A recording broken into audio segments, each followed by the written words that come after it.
I don't know what you're talking about, dude. Bro, you're late. Nah. Literally, we have a half hour till the next event. Nah. It's cool. And that's the Design of God panel, which I believe is going to be Ajax, Clumsy, and Pon Pon? Either that or it's Cupcake.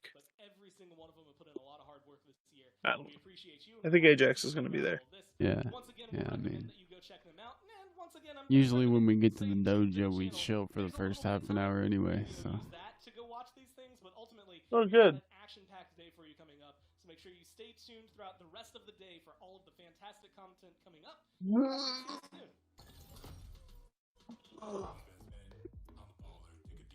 Jesus Christ, dude. Perfect timing.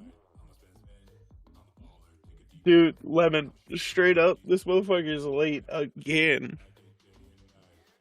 It's perfect, man.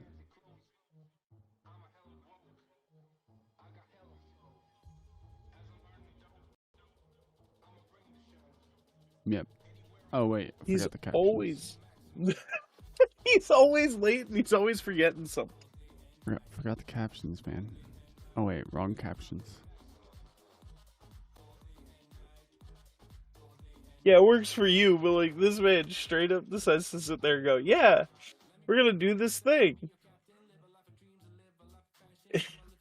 And then he misses the whole entire thing.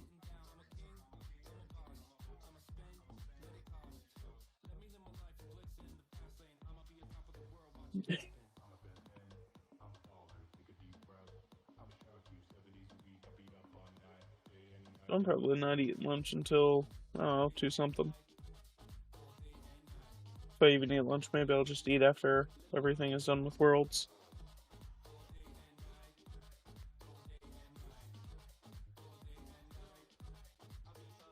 Yeah, dude, you should definitely do lunch. Yeah, I should definitely do food, but that's the thing, I don't want to miss a beat. You got 30 minutes.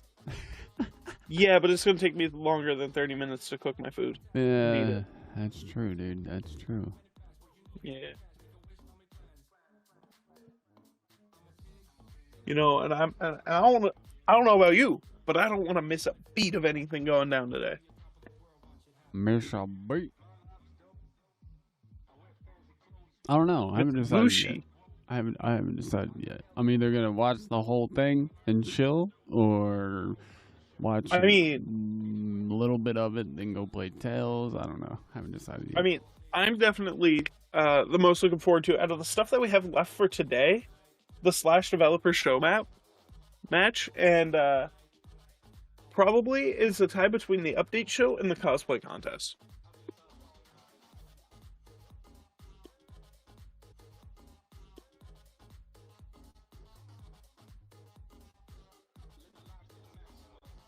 Because like some of that shit's so cool. Hell yeah. Also, Lemon, can you believe this guy? He forgot to @ me in his tweet. Yeah, dude. I told him to go reply to it and just don't say anything but @ himself. No. No, you forgot.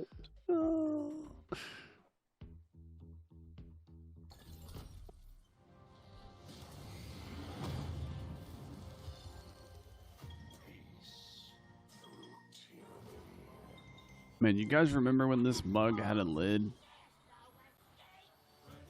Huh? Yeah. You guys remember when my mug had a lid?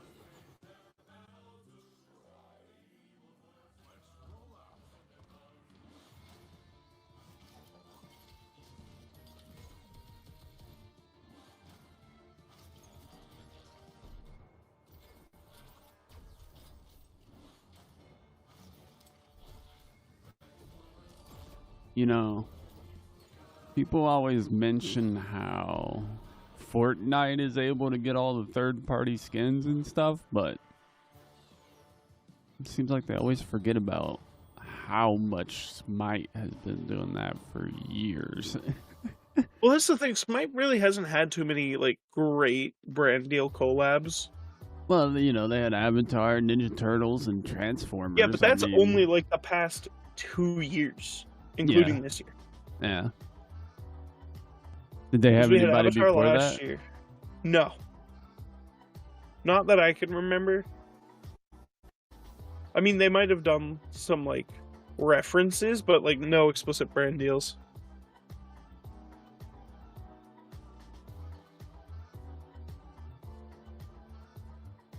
You should food? Yeah, you should food too, Lemon.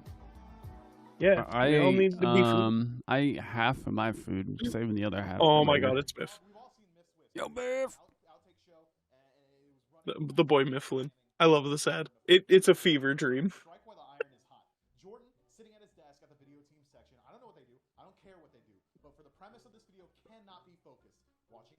Yeah, I definitely sit at my desk like that too. Dude, it's a fever dream of an ad, alright? Okay? And then his eyes go wide, he turns around, turns off the TV. He's trying to get rid of me. He knows he's not focused, but he knows he needs to be. But goes back to his desk, goes back to doing whatever he's doing. But he has to focus. So I'm at his window. You gonna hit up a restaurant, Lemon? He doesn't know where I'm coming from.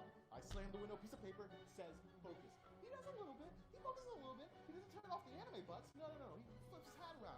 Ash Ketchum style. I don't know. And then he goes back to doing anything he wants, but not focusing. That's not enough for me. That's not enough for Hi-Rez. It's not enough for what we stand for. So I appear behind the wall behind him. Okay? Boom! Mifflin. Upstairs. Dude, I love this. It's such a fever dream. Please tell me you have the audio on for this. Oh yeah. Don't worry, Lemon doesn't even know what it is.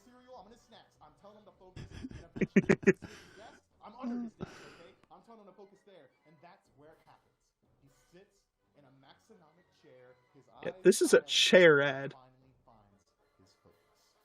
By the way. Yeah. Yeah, that was a chair ad. Approved. I sold it? I sold it! Jordan, what the was that? You just lived a fever dream. I have no idea what just happened, and we approved it. What kind of anime butts we talking? What kind of anime butts we talking? Straight up, that was a fever dream. That's literally all that was. Yeah, beautiful. I mean, the old Maxonomics ad for season 7, they no longer air it because the guy who voiced the most memeable part of that passed away. Rest in peace, Jonathan Finch. Never forget. Was literally the fact of, like, you know, they were going through the things that, like, the Maxonomic gaming chair is perfect for. And every other item, it was just sitting. Standing, sitting, showering, sitting. It's like, the fuck? Yo, now Like, I kind of want to do some chair ads now. Right? We gotta get our own chair ad going. It's just like a random, like, kitchen chair. You know what it's perfect for? Cooking. Sitting. Well, just go get the most basic folding chair that you can get at any Walmart and just do ads for it. Right? Like, advertising to be better than any DX Racer gaming chair. That'd be fun. Dude, that'd be a halftime show ad, bro. We just try to sell a chair. Like the sell me this pen question. It's like, sell me this chair. Drive around to a bunch of dumpsters until we find one with a chair outside of it. Yeah. Yeah. Yeah, just sell me this chair.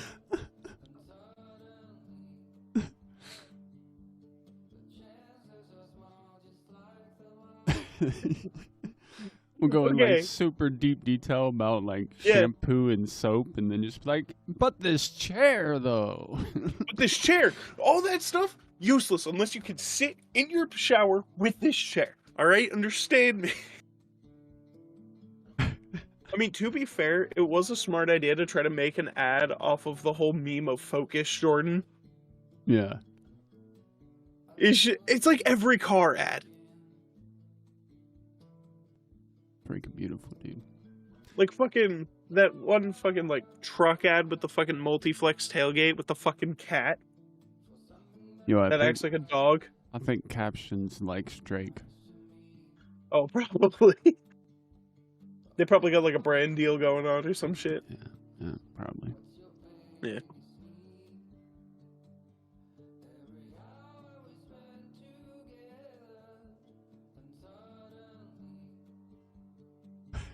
Fucking every car ad ever. It's just like fucking some random ass shit and then just buy my car. Yes. And you're like, the fuck? The fuck does any of that have to do with the fucking car? The fuck does a cat that acts like a dog have to do with the fucking car? Man, that's giving me some great ideas for the next Anchor ad. Like, you ever been out on a boat? Yeah. Alright, you ever been sailing in the ocean? No. Well, you should. Why? Because the ocean and boats, awesome. You can do deep sea fishing? Great. Fish for sharks? Yep. Swim with sharks? Yep. You know what makes all that happen? Anchor FM. You know what you can do at Anchor? that Not being sell on said- a boat, but you can subscribe to this podcast.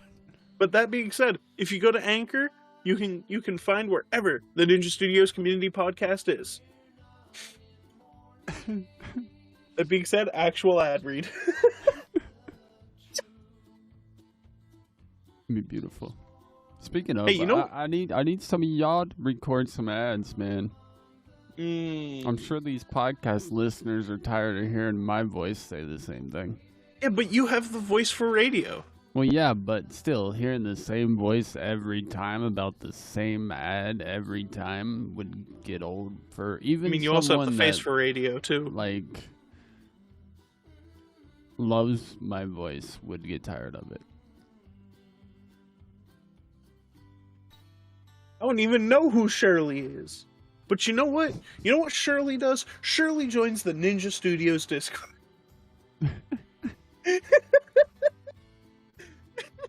Freaking Shirley, dude. Yo, bro, your caption said freaking Shirley nude. Bro, what the fuck? Yo, captions, chill, bro. Chill. Chill, That's bro. what the DMs are for. Captions horny on main. You know who else is horny on main? Ninja Studios Discord. Sorry, the Ninja Studios Twitter account is always horny on main, man. You know, I might sit down and record that after this week. Yeah, I can, actually, yeah, I'll post what you have to say in the content channel, and then... Or just have to include. Yeah, there's certain key words and key phrases that you have to say, but everything in between, whatever. Like, literally, I'm just gonna come up with the dumbest shit, make an ad, and make it somehow about Ninja Studios. Yeah. Without being about Ninja Studios at all. Ah, the 18th century. It was such a grand time. Yo, Lemon, so I know you use Facebook. How do those events work? I don't know. I just made a bunch of events. I don't know if anybody can see them, or if I have no idea. I just thought I saw it was a thing, and I decided to do it.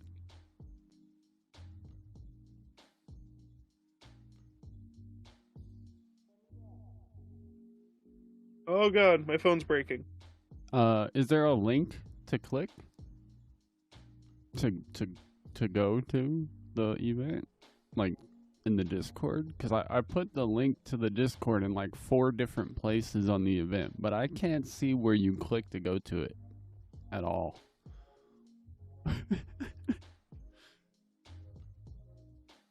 So I added it in the description, but you shouldn't have to go to the description because I put the link in like 4 other places. I just don't know where the button is at all.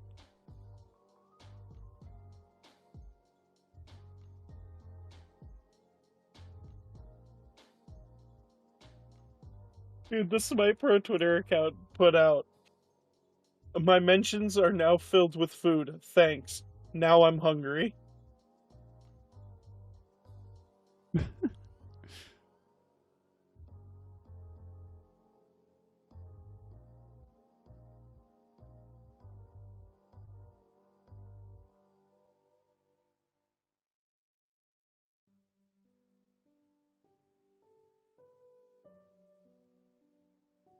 What was that one thing that I told you to remind me of today, Lemon? Uh-oh.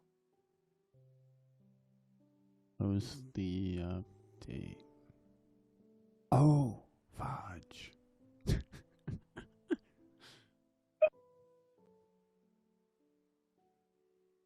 Dude, leave it to Shakes, man. He's always forgetting that shit. Hey, man. Hey, at least I predict my forgetfulness.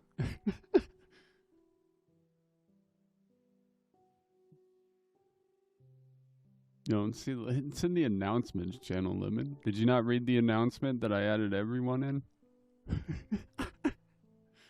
Wow. Wow.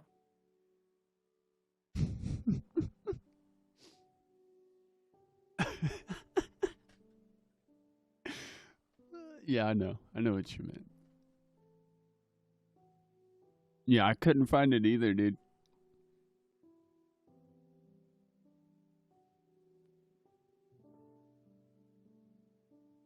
But I'll show you what I did. If I can. Alright, we'll go here. We'll go to here. Go here. Yeah, so edit. Then woody wop. Dude, 22 seconds until the Design of God panel. Let's go. Let's see, look. I put the Discord link here. I put it down here. And then I also put it here. But apparently those links don't exist. Oh. All right. Here we are. Wow. Welcome, everybody. Is it just click this? Click the join event button and it takes you to Discord? Is that what happens? Now, what we're going to do No? today is something very Oh. fun that we do every year, where us, the designers, and we're joined by John, who is a artist. We're going to work together, Smite players, to design a hypothetical, theoretical god here. So we'll do some quick introductions before we get started, and then we'll go over the God process, and then we'll launch right into brainstorming ideas, and it's going to be a lot of fun. So I'm AJ, or Hi-Rez Ajax. I'm the design director on Smite.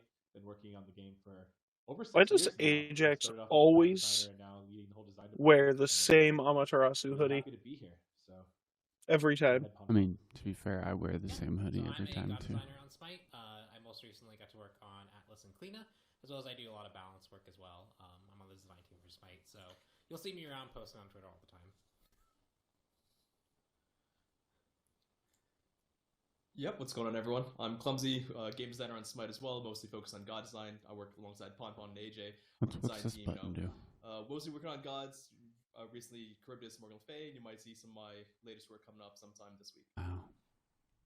So that's the only link that you Hello, can click is I'm this John one? Rhinelaster. I'm a splash artist and art director working on Smite. I work on splash stuff as well as the UI department, and I will be attempting to. What was the point of the other links then? Materializes into reality.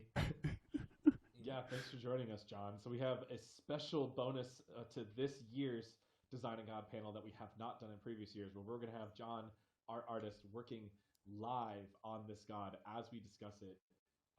He'll be taking his own inspirations on what he's researched about the god to get started, but he'll also be listening to our conversation as we pitch the abilities and the tones and the themes of the god, and he'll do his best to work them in as we discuss, and we'll get to watch kind of a live update to seeing how he's how he's doing as we work on the kit. So you'll see the kind of the art come from.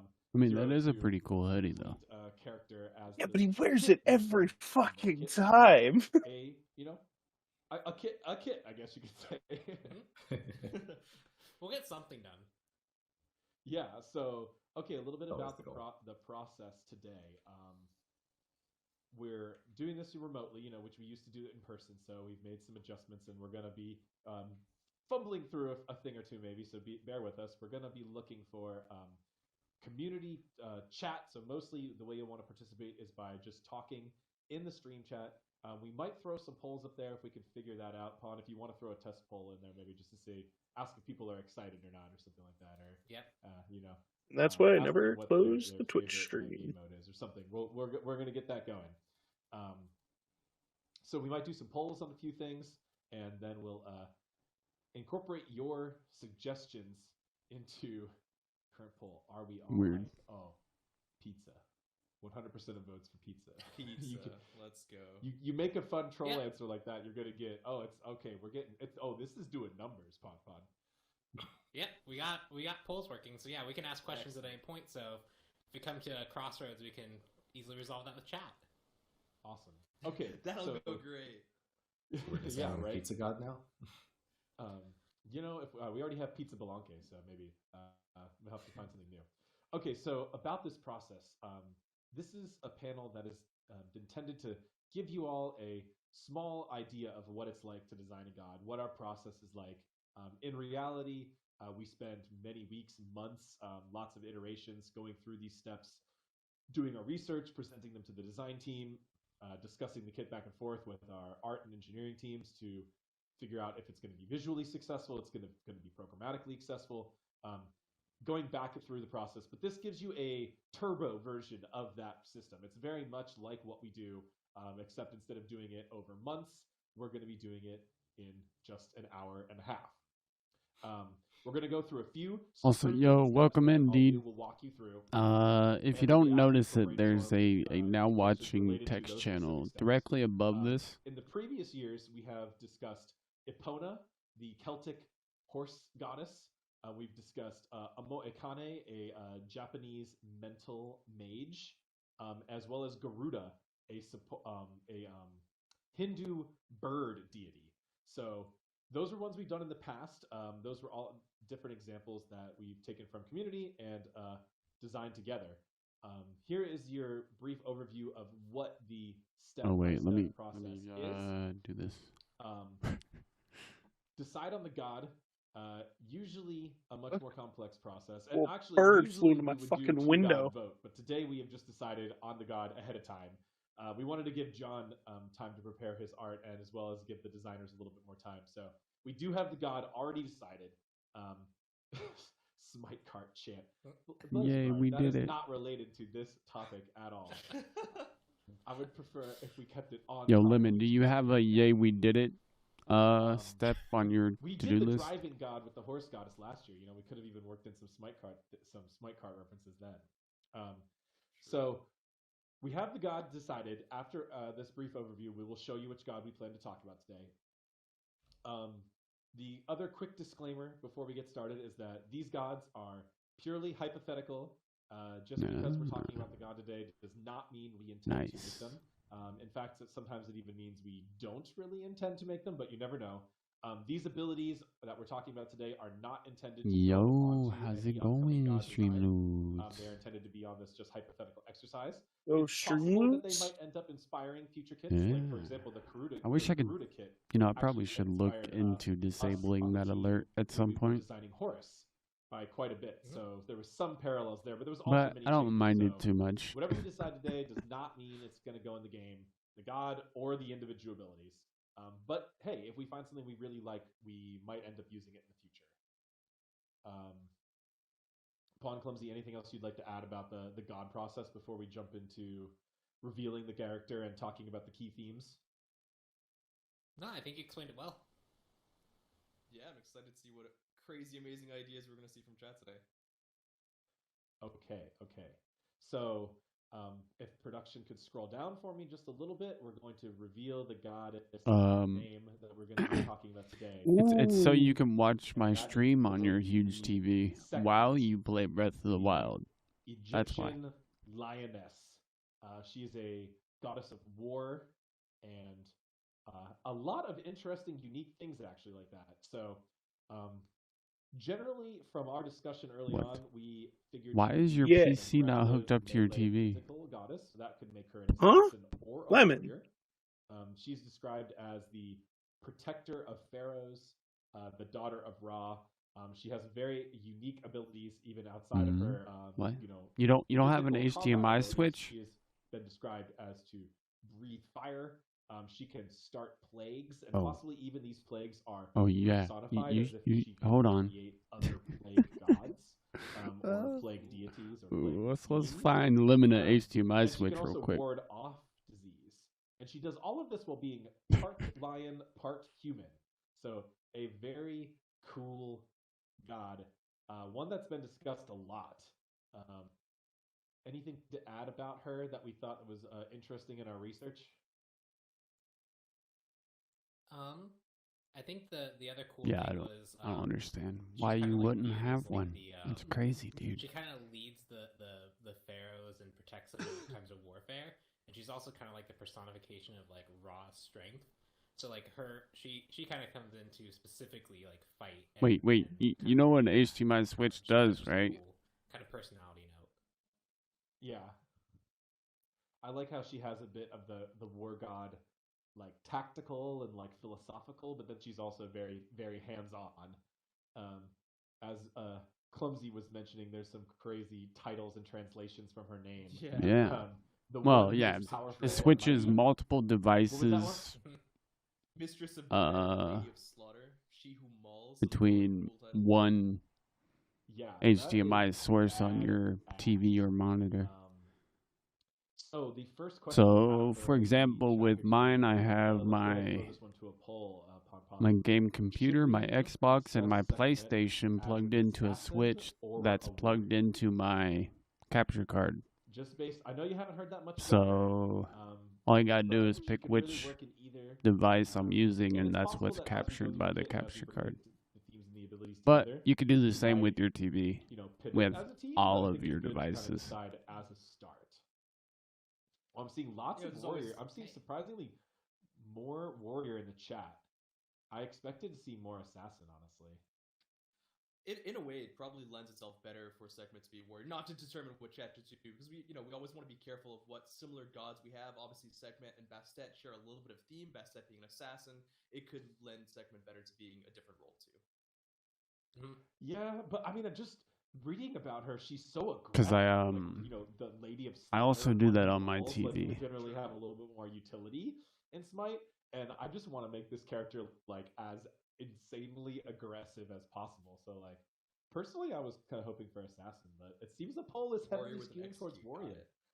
We could also do more like an Achilles or a Gilgamesh, where like they're really like the dive in. They do kind of damages their utility.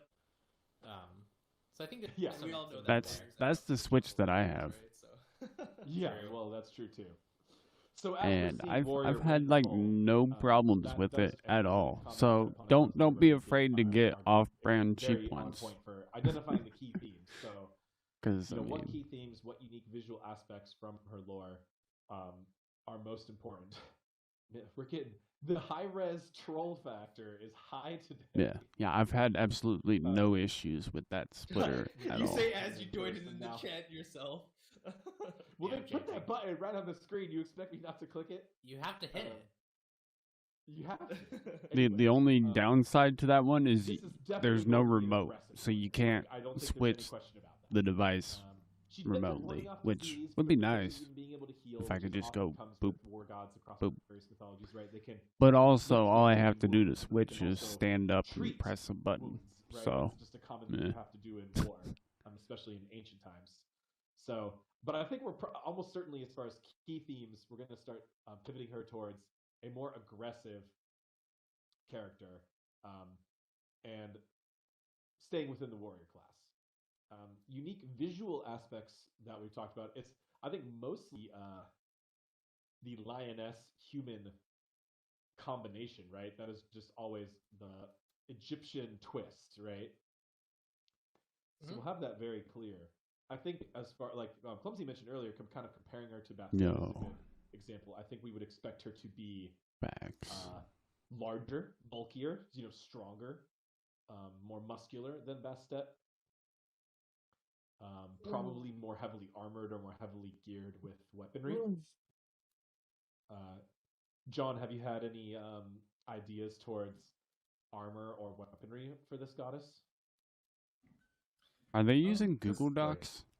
Yes. Mood board building. So I did like a little bit of research on her lore and like gathered some traditional images. Your tiny fern died. Like some other artist interpretations. Rip Tiny Fern. Through the years, I did want to hold off on like making any decisions on the armor until we kind of knew like the direction we were going. So that'll be a fun little challenge if we're like going more heavily armored versus Bastet. Okay. And it's definitely important to keep those two like visually separate from each other. Cat head. Would it be okay for us to because Segment is a lioness. Okay. Assets at this point? Yeah. So this is what he's. That's their artist. Talk about that with the community. They decided her as a warrior, so I think that kind of pushes her towards specifically being more armored than Bastet. I think that's kind of a key indicator. Yeah, so a big part of kind of the general mood board, just like some classical images, some mood boards. I need to do a mood board for Ninja Studios just to be sure that it doesn't tread too close. So there's a lot of cool like visual themes here for armor and hairstyles, and yeah, I'm excited to see where we can take her. Especially so let's talk just the a little snake bit and the lion themes. Wait, Pinterest has a mood board? Themes will be key. Before we go too far into the abilities, we'll start a little bit more just on like what we call the general appearance. Right? This whole thing? Wait, so really? We've got the class, the role, which let's go ahead and assume as a warrior, we would want her to be able to. I've never seen mood boards on Pinterest. Potentially flexing into the jungle, but more intense on the solo lane. We voted towards warrior, so we want her to be a little bit heavier. Lots of discussions in the chat, John, about buffing her up a little bit more, bulking her up a little bit. I can do that. Have I been using Pinterest wrong? Which I think is quite fitting. An Egyptian Terra. All I ever see on Pinterest is recipes and do-it-yourself projects. Yeah, I'm about the same on that one. The idea of like helmet versus like an actual lion head. I think both could be cool. We'll see if we have time to try both. That's interesting. I think most of our Egyptian gods, we'd want to see that animalistic. We'd want to see actually fur and teeth, but it would make sense to have some heavy armor that could complement it as well. Like Set and Horus both have that. Maybe we Set, should. you don't actually see that. Maybe we should build a Ninja Studios Pinterest board. Just anything that we think correlates with what we are and how we look. Temples and head. I think it would help us create graphics and stuff easier. Weaponry. Let's talk weaponry a little bit. Like, there was a lot of different stuff in your mood board. It looks like in the most traditional, like, hieroglyphic imagery, she was holding, like, a staff. Specifically, like, header images. As the main ones, but I've seen her with and having random images to use when we do social posts and stuff like that. Version of what kind of weapon she wields. Should we ask? Should we do a poll? Sickles. For weapon? Yeah, I think we could do a poll. What options do we want? Sickles. That's what I was leaning towards. Yeah, let's hear it. I definitely think the sickles would be the way to go. I don't know what an ankh is. And like one of the weapons. Do you know the weird cross thing that has a loop on the top? Oh. Like large flat blade. That's an ankh. I should have done that. The reason why the staff is on there is because it's the most traditional thing that she's been held with. Essentially an Egyptian halberd. Yeah. I guess you could say is it wields more as to use more traditional video game archetypes. It would be something like a halberd. I'm also I seeing. see lots of calls for sickles. Or even having images of colors would help Lemon for sure. So, how do we feel about having staff weaponry, Khopesh? Because I was talking to Jay about this earlier, and yeah, that sounds good. Having visual aid is don't underestimate visual stimulation, man. Gilgamesh was incorrect lore. What about katanas? Katanas, nice. That's the great skin. That'll be the first skin, John. So it's very important that we have images for everything let's get the poll that going. we do. Everything. Started. Like even this, I took a screenshot of the now watching screen and just posted it with my post. Key abilities, and so I know there are people in the chat getting just they want to throw out abilities. So I'm sorry, we had to do the setup. It's very important to go through the phases, keep ourselves organized. But now we're ready. So if you typed in an ability earlier, please do not hesitate to type it again. Go ahead, send it to us again. Send it 2, 3, 4 times, however many times you need to see it. You need to send Facts. it. If you think it's a good idea, please. You don't really realize that until we might miss it the first time, so we want to see it. You post the same clip. Start brainstorming abilities in multiple places. We often start with ultimates and passives. And the one with the best thumbnail has like a mandatory over 3,000 views. And the ones with the normal thumbnail we're going to be kind of trying to get have like greater anywhere from 50 to 100. A lot of times those two There's a pretty big really difference. Kind of decide not just a single ability, but a whole kit direction. So we want you all to try to think of passives and ultimates first. I'm already seeing a lot of things coming through the chat. Clumsy, you catching anything good? Yeah, I mean, we have some of the classics like, whether she should be a stance switcher, but there's not usually... I didn't see many details based on that, or whether we want to give her rage, kind of like a Cullen. This is definitely going by pretty fast. Stance switcher, to me, doesn't make much sense for this character. What was that, Pawn? Oh, the poll is completed? Oh, it looks like Khopesh won. Yeah. Khopesh, okay. And I will have the proper Khopesh is an ancient Egyptian sword. This is a really cool shaped sword. Weapon, of course. Very iconic. Yeah, so I think the next question is, should that be a single wield or dual wield? Right, exactly. Or would you want her like the Khopesh in one hand and the Ankh in another? I feel like one hand, but I guess it could be cool to do dual. John, any thoughts on dual wielding versus one hand wielding?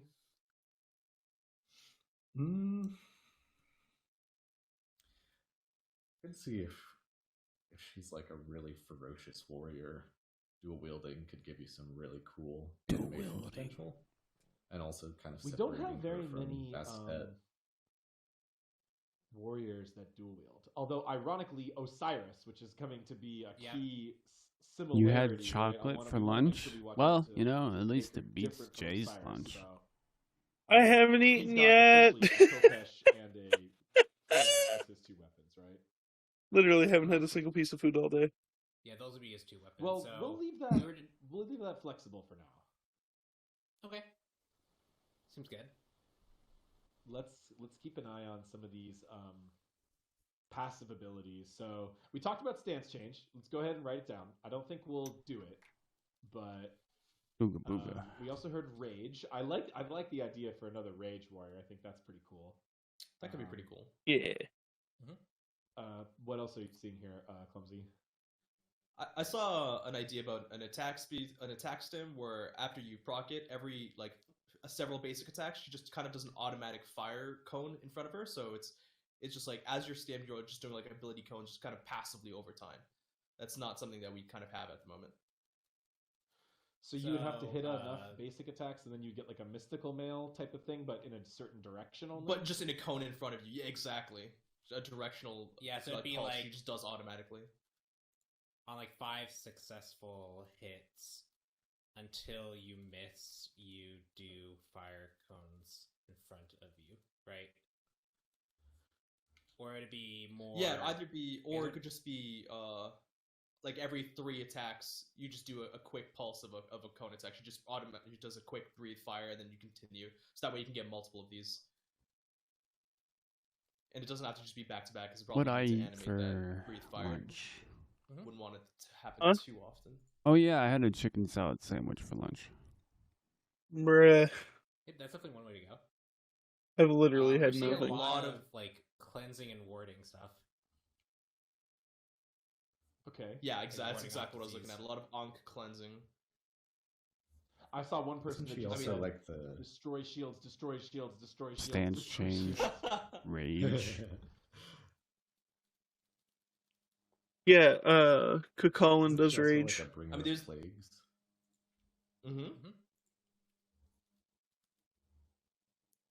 This could be like could that be an ultimate? Or...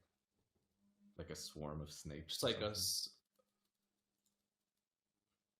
Yeah. Does it mention what types of plagues? It was believed to have caused plagues. Let's see. Because when I think of plagues, I think of the ancient Egyptian, more biblical tale where there's the multiple plagues that locusts or gnats. The Egyptian people. So actually, the artist is thinking about incorporating something with snakes. So that's why they're saying snakes. Right. So like a snake plague, that'd be interesting. Yeah. Ability to give her where she has multiple plagues. Oh, I just scored a drop. Yeah, so this is. An ability that has a random plague. That'd be cool. This would be a good place to kind of. Yeah, so like locusts, gnats. Like, so for example, like we're just quickly referencing Wikipedia. Yeah, that'd be cool. For some of this stuff, just to get a quick. Also, Lemon gave you a chocolate. But those have references, and that. Lemon give me a what? A chocolate. So you might go out and actually seek. Oh, thanks. Oh, it was actually in that book, so we can. Only you could actually give it to me. So I'm assuming the guy that's tilting his head weird is the artist. I think so. This article He's the guy furthest to the right. Right. Yeah. Yeah. You can always tell when it's an artist when they do that artist head tilt. Yeah. The annual religious rites of sex and drugs in the ancient Egyptian equivalent of rock and roll, and there's some mentions of segment in this article. Oh, John, that is coming together beautifully already. Do you do the artist head tilt, Lemon? Let's see, Goddess of War. We need a different element of war than Ares. Ooh. A roar, a lioness roar. I actually really like what he's doing with this. I don't know if I could think of a lot of people talking. Yeah, I think oh, you do what Zid does. Normal abilities, yeah. So we can start just trying to keep it with... while we watch John here. We can just start moving in some other abilities into the dock. Which could either damage or shield. Lots of discussion for bloodlust or bloodthirst, which I think the rage mechanic kind of does a good job. Could we think of a different way to do that? There's the she gains power. That's Odin's passive. Sun Wukong kind of has it where, like, if he's really low, he gets that burst to continue trying to fight. That's kind of similar to that. I'm wondering if we can make it even more explicit, like. Not Pele only has do that you have too. to have taken damage, but you have to have dealt enough damage to get the effect. Like, those two effects kind of build together. Oh, okay. So a passive that's more of a very specific combat achievement you have to attain, and when you do, you get like a very strong buff. Something related with the massacre of humanity in her lore. That sounds a bit harsh. Yeah. Potentially something about alcohol to chill her down. Is there? I guess I did read there was a mention of sex, drugs, and rock and roll, but I don't remember reading alcohol with her. They like throw a. Would be worth to slow mo chat. So like, Burbs away, Lemon. I think so. I've just enabled the scrolling or whatever mode, where. Pawn, you can attempt to do that if you want. I'm just scrolling through the comments right now, just kind of reading them at my own pace. A single target ability that gives an ally a heal plus boost to their healing and lifesteal. Everyone's getting like their one message in like right now. It's even faster for a second. Yep. Hurls the snake at enemy gods that poisons them. After X auto, she creates a sandstorm. We kind of did sand with set, so I don't think we would do that on Sekhmet. Yeah, There's also no mention. I think one thing I'll add a note for it on basic, but there's also like kind of like just the idea of like desert heat as a whole, like that kind of like to me that conjures images of like seeing the sand with like the kind of like red sky, and you see like the mirage images kind of floating above it, and there's like wind. I think there's some stuff there that you might be able to evoke that's not quite sandstorm. Yeah, I think it's about, though, for, at least for the beginning of the kit, trying to focus on things that are more specific to Sekhmet, as opposed to things that are just generally ancient Egyptian tropes, right?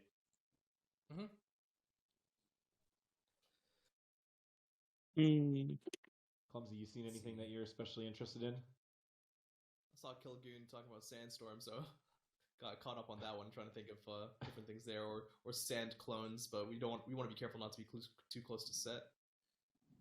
Yeah, but some version of like having that like sand mirage and stuff and sand clones could be something interesting there. Can we get a god where they hit a skill shot and they swap positions with the target they hit?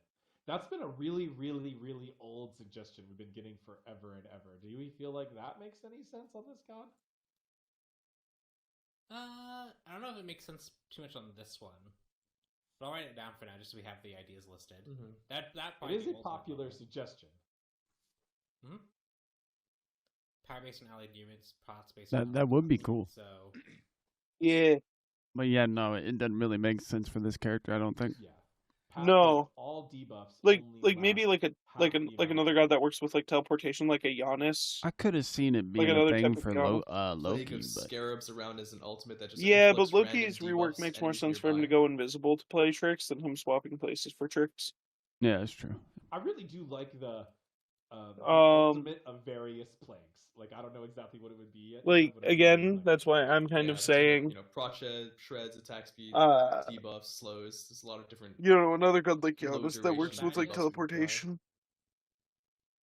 That's just like it's kind of like the plague ultimate, but instead of just it just would be more of like an aura around you that just constantly afflicts enemies with random debuffs.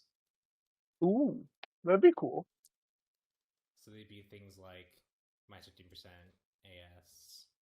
Yeah, movement speed, proc shreds, slows. A lot of people saying blood instead of mana, so that's kind of like the rage thing, but using more of Thanatos-esque blood sacrifice. I think rage would be a little bit more fitting to her than something new that's like literally blood themed, but maybe. Yeah, so I guess trying to think of like what the difference between the two would be. Like rage to me is like you're getting frustrated or annoyed or angry, versus like bloodlust is like the thrill of battle is causing you to get stronger. And I guess I do kind of lean on the idea of like the bloodlust being more in theme. Yeah, but how would that take form in a game mechanic? Couldn't it work just like Cullen's rage? Yeah, it probably works similarly. Maybe like Kakolan does build his in a very similar way because he builds it off successful hits. You hit more people, you get more. So we call it rage. So even if we do a rage passive, we probably want to do it in something that's different than Kakolan. We don't just want to copy paste Kakolan's rage meter, right? We want to find something else to differentiate Sekhmet for how she gains it or how it. Maybe the rage builds in a passive while still having mana. She has to attack. Or it builds based on the amount of damage you do. Gains it from allies around him getting because damage, that would make more sense for blood rage or Right. bloodlust because you're doing more damage, so you're gonna be more bloodlusty. Yeah, right. Way of getting no other sources. Yeah. It could also be of like a much quicker loop. Kakolan, it's kind of something that builds over time, and it's these longer loops of gameplay. Hers could just be something, like you build up quite quickly, you spend it, and you're trying to build it up again quickly. Quick burns. Yeah, like maybe like within the same fight, you're building and spending the whole thing. Whereas like Kakolan is often building it over the course of a fight, or having built it up way before the fight begins, so that he can engage. Right, with exactly. And he's extending in his berserker rage for a significant amount of time. Okay, so she could still have mana as well as this passive. Yeah. Yeah, that's what I was saying.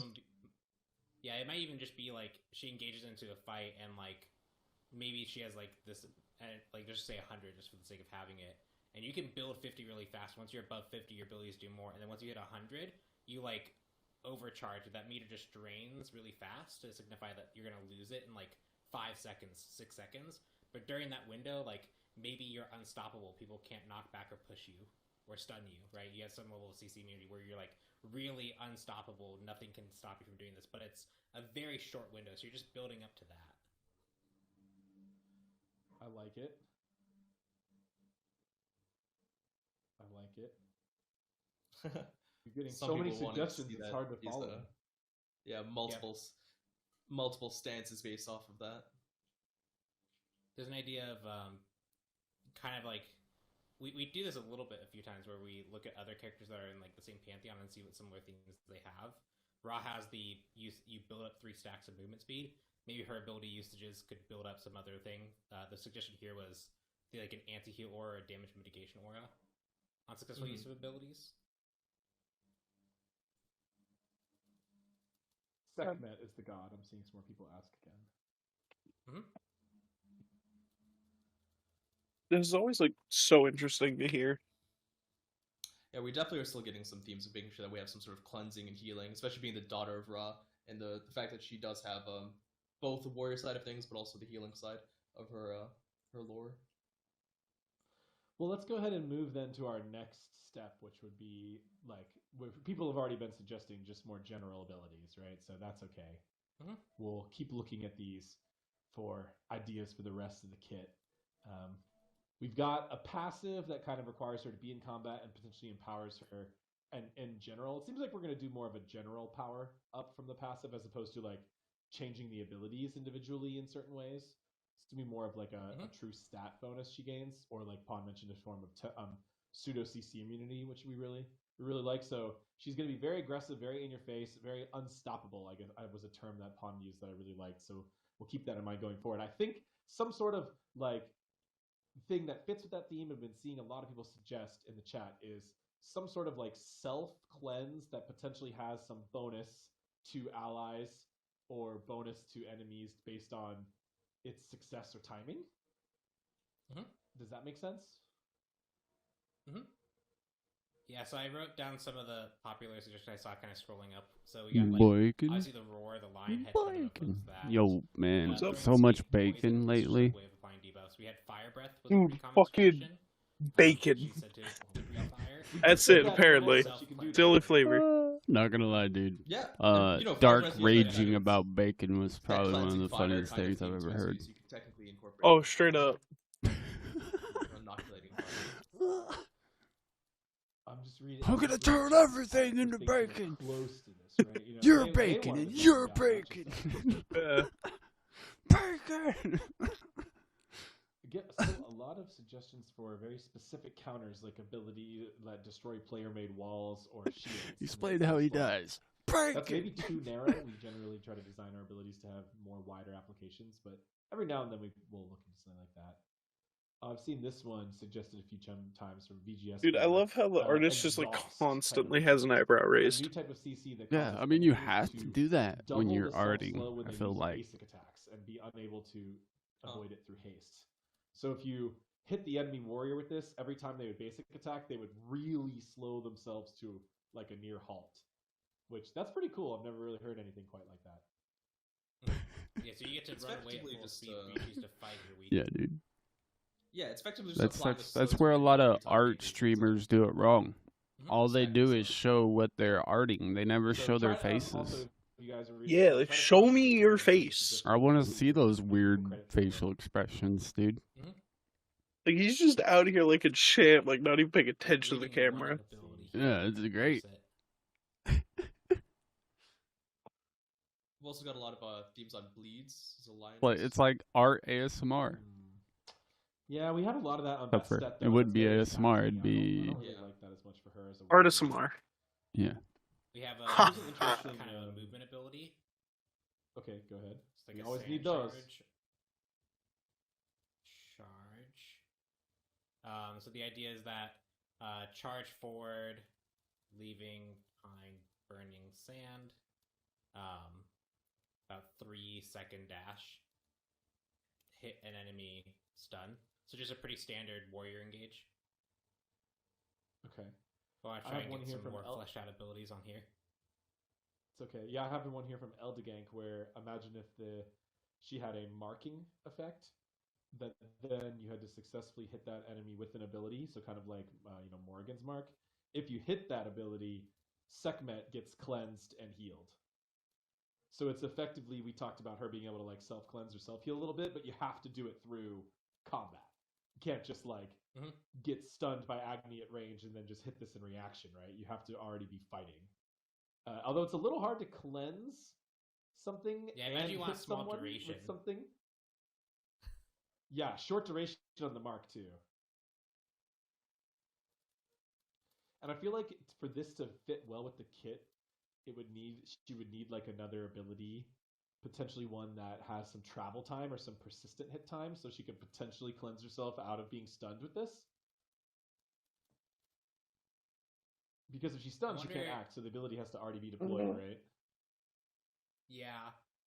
We've talked about this a few times, but we haven't ever really done it, where like you could have an ability. Honestly, I might like burp and make food. Like specifically, that ability has do it. Functionality of if you want to take over the show. Such that you could then try to mark on someone. Okay. But I'll be back in like hopefully 45 minutes at max. Style. That's neat. Okay. What type of ability would make sense to use while CC'd though? That doesn't cleanse. You would need some external thing, right? Yeah. You'd need some external thing, like you'd need like Erlang Shen's dog or Zhonghui's book to like be the thing that does the thing while you're stunned.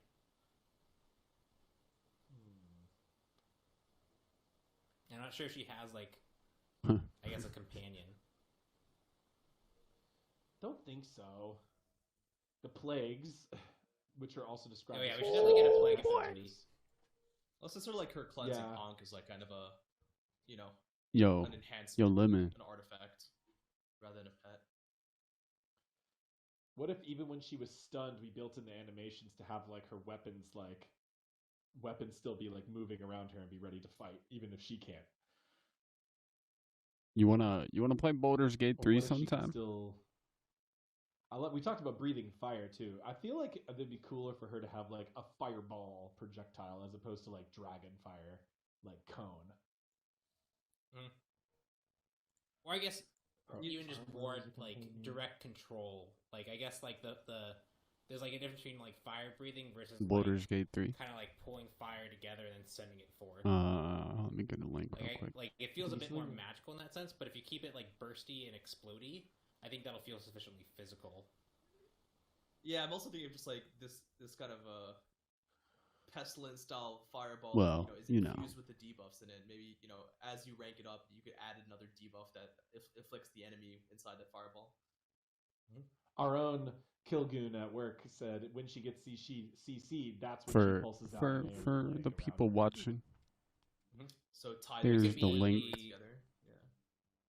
Yeah, that could be a passive. Would be like a passive. Part of Or it could be an active really that. Passive. Yeah. It would probably be too good as a. Would you want it to be a passive with a long internal cooldown, or be like a self-stim with its own cooldown that like you have to activate that, and that is when it's more dangerous to CC. Or I could see it working either way. It'd be kind of hard to predict sometimes. It'd be almost like the classic parry idea.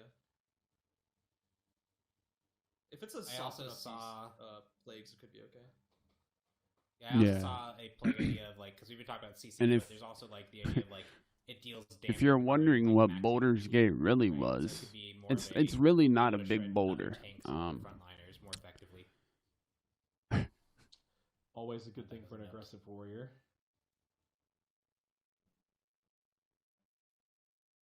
We're talking about. But that's where Dark is from. What if she has a placeable blind? So it'd be interesting. A blind location. Yeah, I love a King of the Hill reference, but we would have to do a different theme than that.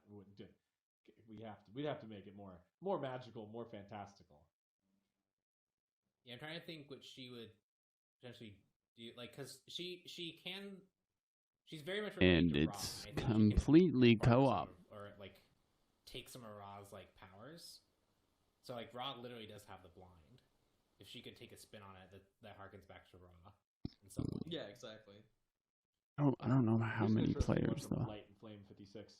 If a passive was every unique hard CC that afflicts Sekhmet applies a different curse to the opponent who afflicted it. So if you get stunned, whoever stunned you gets like attack speed debuffed, and if you get feared, whoever feared you gets like power debuffed or something like that. Like that's pretty crazy. We'd have to pick a set of things for each one though.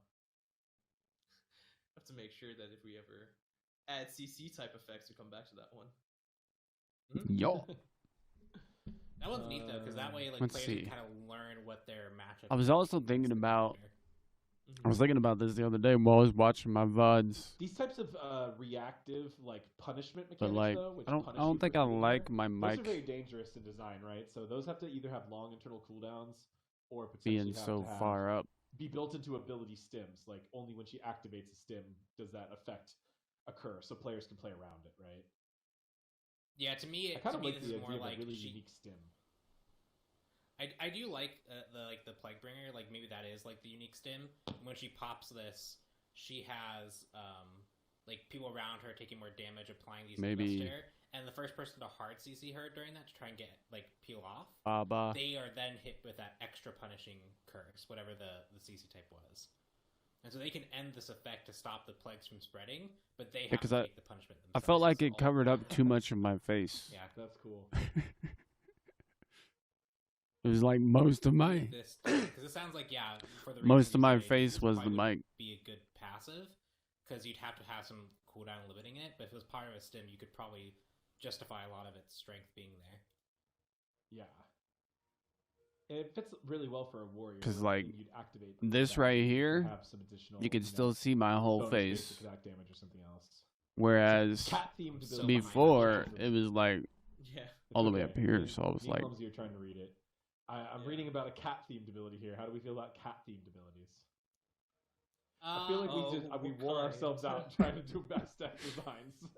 After 2 reworks, I'm like, no more cat ideas, please. I guess one thing that'd be good is to make sure that she is specifically lion. I don't know if there's anything that's very specific Lions to are lion just big that cats. isn't cat. Yeah, you've seen the zoo. They get in cardboard boxes. They bat around. This would be ideal. Ropes. They do the same thing cats do. The problem with this is I would have to. Cats don't really do. They just meow. But lionesses are less. Maybe turn up the volume a little bit. Right. What do you think? A lioness, I don't know. It feels more like a roar ability does feel kind of strange to me for her still. I think we'd want more elegance, more agility, and more like straight up combat. Like she would rather use tooth, claw, blade than roar at you, yell at you. Speak more. Mm-hmm.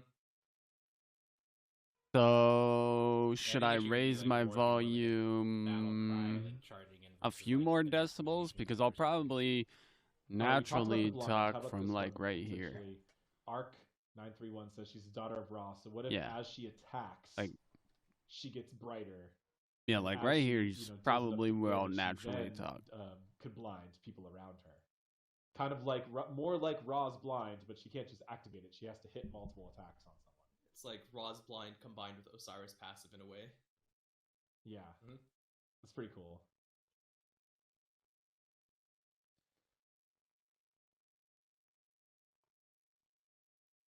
She glows brighter until eventually... Bringing back the clean a deafen mechanic, but with the roar.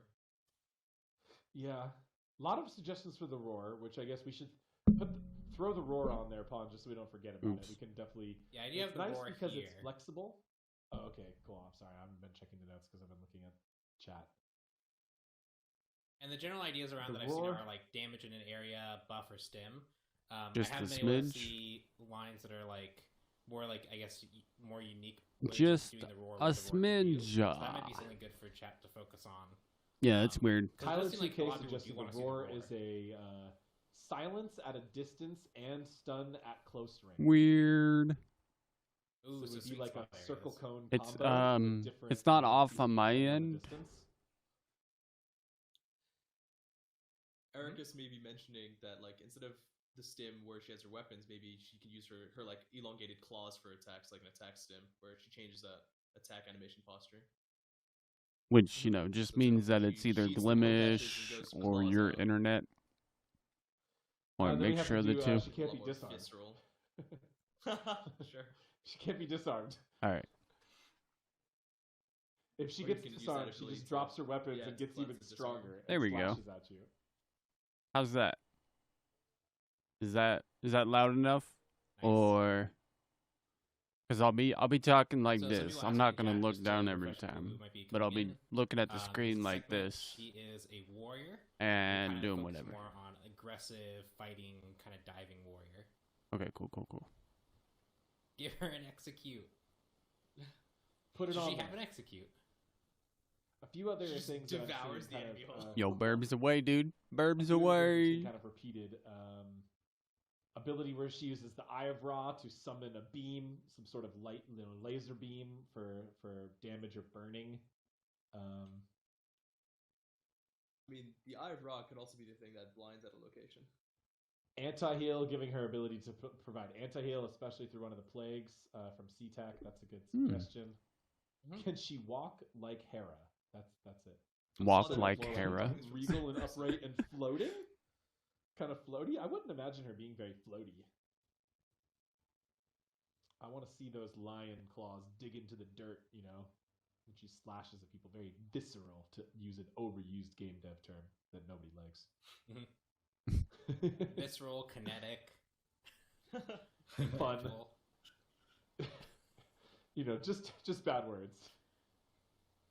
What about punch? It's gotta have that punch. Punchy. Maybe a little kick to it. Little kick. All right, that's enough of us metagaming ourselves.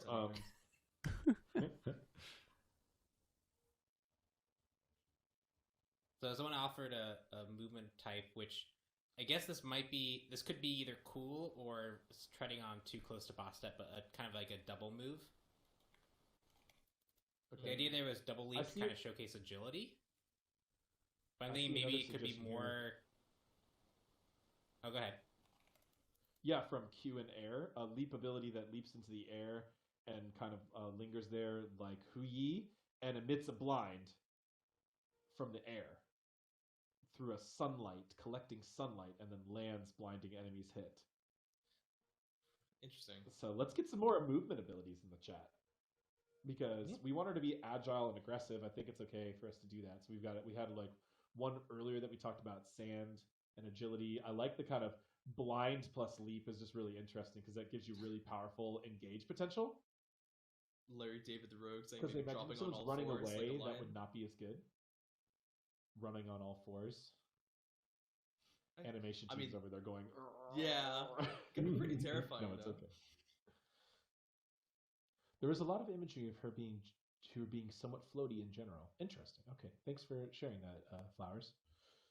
Give her a gun, please. That's for skins, not for a base skin. True. Hexaline says give her glowing, burning, yellow-red eyes. Burning eyes could be pretty cool. Or if we're playing up with the rage mechanic, right, you could use that as an indicator. Well, one indicator maybe. Maybe you'd want multiple. But the higher rage she has, the more her eyes burn with fury. That could be kind of cool. Yeah, I feel like that could be, even if it's not built into the kit. Yeah, even if it's not built into the kit, that's just a really cool thing to have. Yeah, exactly. Okay. Execute. Oh, this is interesting from Chris. Enough playing with my camera. Could you have an execute with the alt that is also connected to the Oh no. Because a lot of our executes are very physical, What about if, like poison was the execute? Do. That's really different, that's really, really unique visual. It feels difficult to execute, but it's really cool. Then it's trying to figure out a leap that has a pin mechanic to lock down enemies. That's kind of lioness. Mm-hmm. Oh yeah, 100%. Pin. Okay. Yeah, put that one on there. Leaps like it. Yeah, I think you might even be able to do. You might be able to be like like Erlong Shen pin, where like literally that's the target that you're aiming, and if you hit the sweet spot, you do like an offender brutalize while they're stunned for like a second, so it's like kind of a lock on follow. Yo, I like these now watching dojo streams, man. plus Fenrir. I can work on stuff while I'm chilling. I'm seeing that. A shoulder charge? How about a shoulder charge? Make her if we didn't ever really go back and make her like discuss making her too brute force style. John buffed up her arms. Yo, welcome back. Welcome back, Nimboy. Like Hercules, but a Catwoman. Would a shoulder charge make sense, or is she still kind of being more agile than that? We think. I kind of like playing up on the agility a little bit, just because she is that part lion. Like shoulder charge, we could use that on a lot of other different humanoid kind of warriors. Yeah, I think if we were to like bulk up her arms and like to let that shoulder check work, you could still get the agility from the fact that she has cat legs, and so like the cat legs could be doing a lot of like those types of agility things. But if it starts to be like I have to start vaulting over things, or I have to start using my like arms to push off a wall to get more height, then I think it starts getting a little bit weird. But if you're doing just movement abilities, leaps, charges, dashes, that makes sense still. So possibly.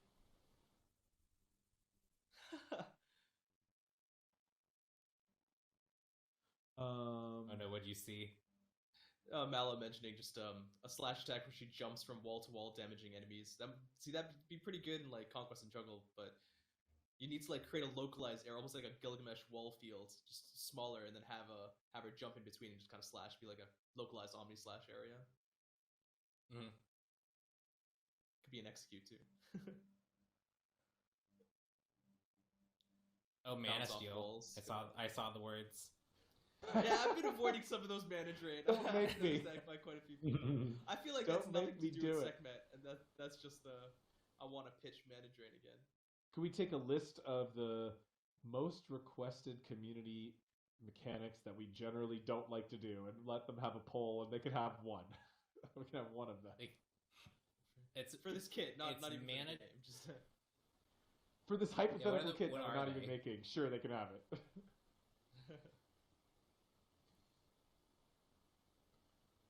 It's mostly mana drain. We've done a lot of the other ones, at least in some capacity. That's true. The switcheroo is another one. The 1v1 arena. Opposed to that one. Yep. The 1v1 arena. Okay. We shouldn't have even ever said that. Now people are just going to spam it at us forever. We got so many ideas. We're good. Okay. TLDR, we can't do 1v1 arena. Mistakes were made, guys. Mistakes were made. There's got to be a way. We've tried to design that on 2-3 different gods, and it's never worked out. Wall running's interesting. I'm trying to think of like how. I saw that too. Like an arena though. A leap that she can also leap onto unless grip onto a wall or. Unless like you choose a wall, right? Kind of like Giannis, and if you're not actually choosing a wall, it creates like a sand wall for you, right? So therefore, you always kind of have your own pocket wall. Oh yeah, you know what you could do? You could do kind of like the most intense version of this I can think of is you do a charge forward and you like kind of like lunge forward with like the legs kick you off, and then you have like your co-pitchers forward and like kind of like that cross pattern. And if you hit someone, you push them into a wall, either the first wall you collide with or that sand wall. And then afterwards you can like pounce off in a direction, dealing some extra damage to that target that you hit. And if you missed, you just hit that wall and you get to jump back into the fight. What if you could paint the wall like AMC Honey Targeter? You're creating like a sand wall that you then run across. You can pounce off that. It just sounds harder to fire. You want to be able to quick fire movement abilities, you know? Mm-hmm. Or you could do someone put the suggestion for like if you want to get the multiple leaps, you could have them be a success condition. Like you just don't get double leap by default. You only get double leap if you used it aggressively, successfully. Okay, pivoting back to something else completely different from Mr. Meowgly. What about with that crazy stim we talked about? What about a stim that applies inverse of anything she gets hit by? So if she gets slowed, she actually gets sped up. If she gets anti-healed, she actually gets bonus lifesteal. The healing increase. If she gets debuffed, she gets buffed instead. If any of her stats would be reduced while this effect is active, they are instead increased. That would definitely have to be during an active and not a passive, that's for sure. Yeah. She just stand in Atlas Assault and get a huge power bonus. Yeah.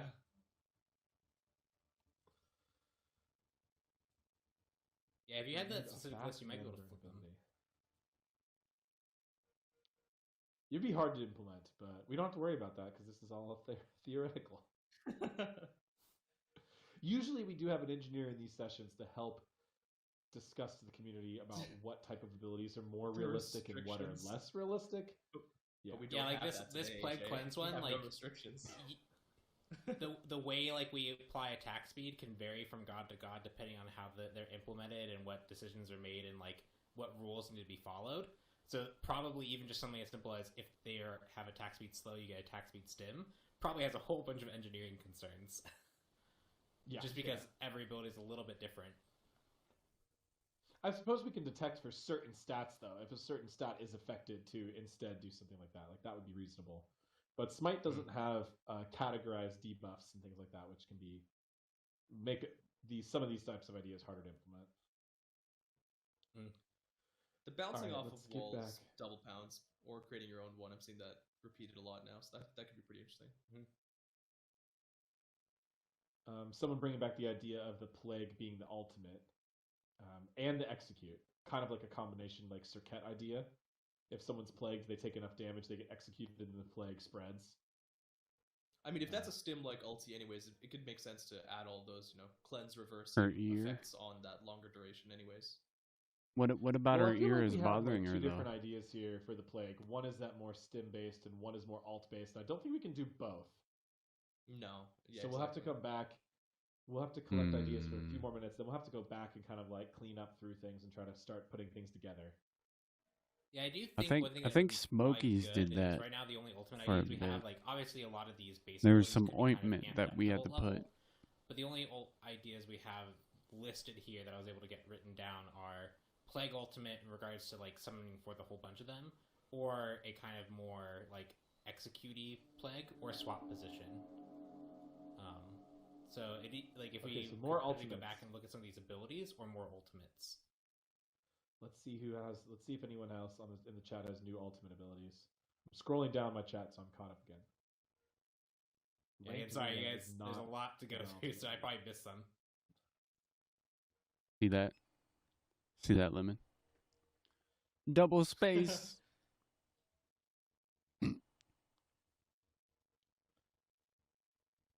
Coffee suggesting a Morgan style ult where you build the ults with debuffs with the radial menu. That could be a lot. I mean, that's cool. I like the idea of the multi-play ultimate, but we're trying to come up with the other way is disgusting. That's one we've already kind of had brainstormed a bit. Her ult call forth raw. How many times have I pitched it? That'd be hilarious.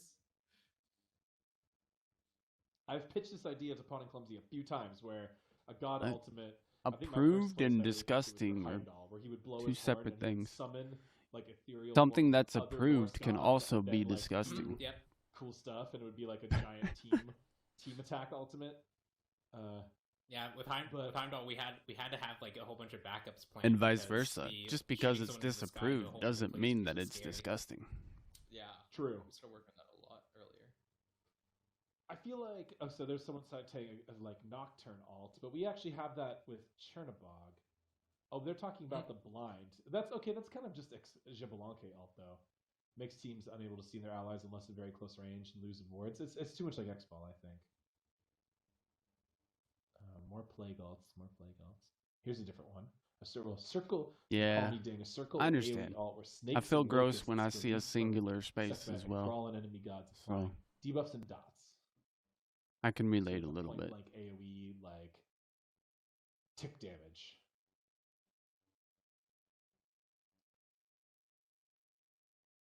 An alt that targets an ally or enemy, and Sekhmet can dash to them, Fenrir style, and potentially even resets on kill.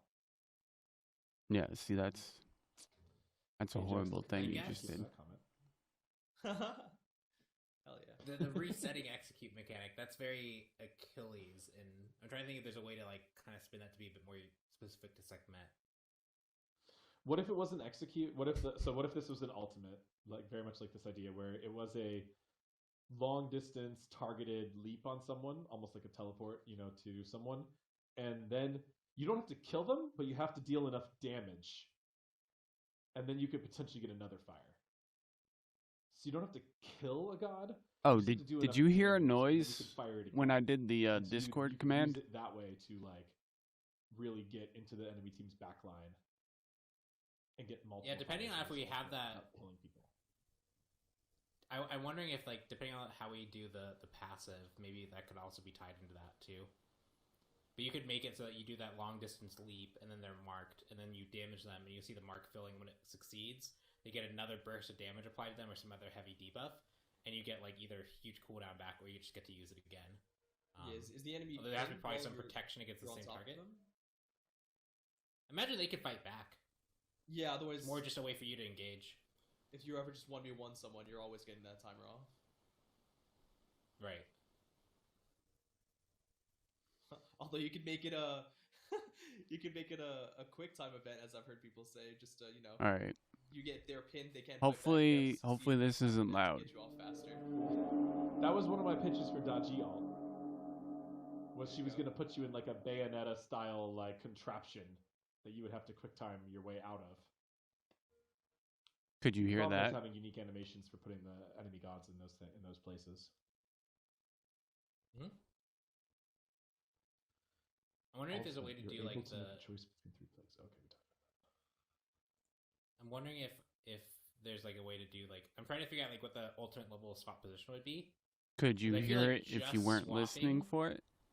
Means that it like has to like basically be guaranteed and confirmable, because that on its own isn't really powerful enough for an ult.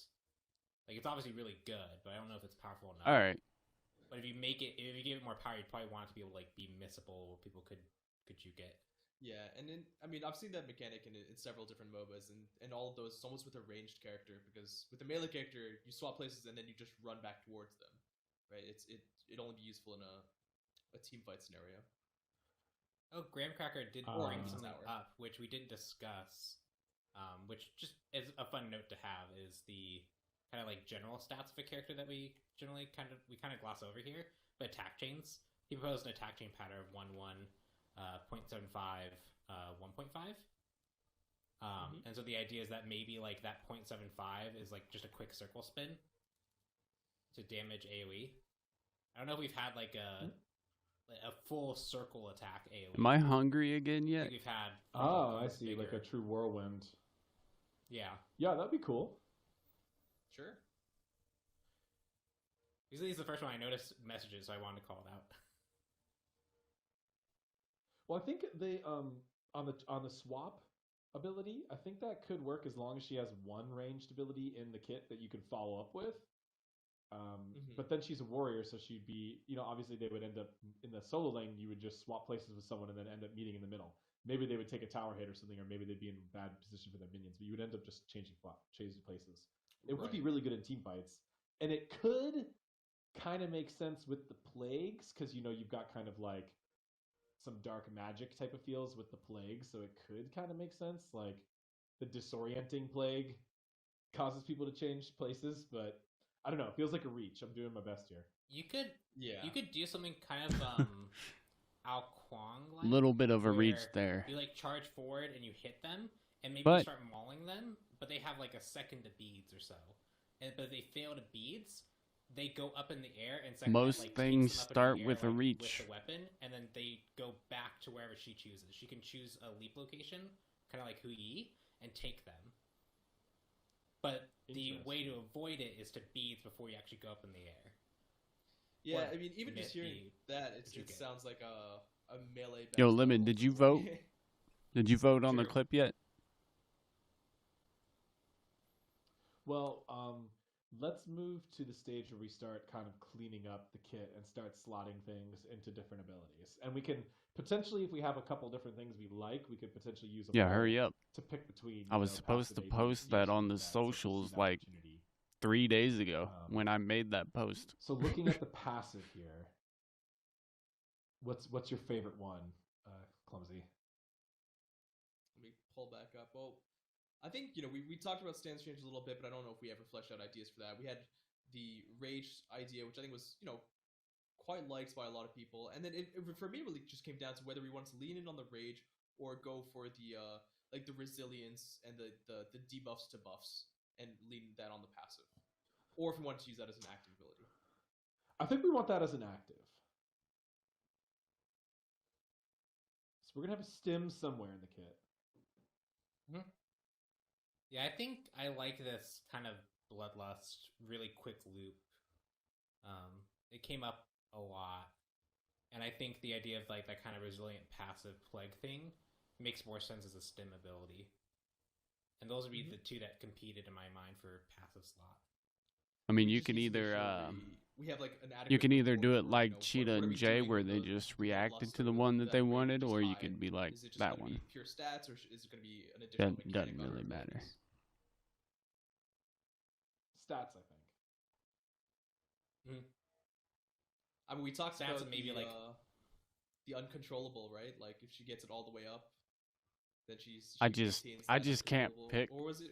I think was that the term you used? It was unstoppable. So uncontrollable. So like you were, and Priv can't so pick. You were immune to most effects that were like because we were the only ones that submitted clips. Are still allowed. So it would be biased. Still allowed to go through.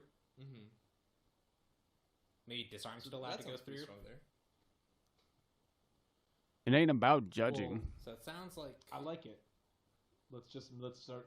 It's a challenge, not a competition. Up the key effects a little bit. I think you guys are misunderstanding the point. Cleaned up kit. Start with passive, and we'll call this Bloodlust for now. Might come back for a better name. I think Bloodlust is Kali. Is it? She might have that ability name.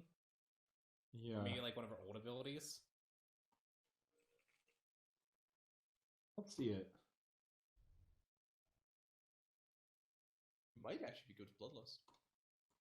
Yeah, I don't see it in the Smart Wiki. Yeah, you're not judging at all. You're just picking one. Reference. I don't have the game database pulled because we're posting it on all of the socials. So if I was to pick one of mine, passive. It would look like I was trying to promote my own shit and ignoring Privs. Play alt, most likely.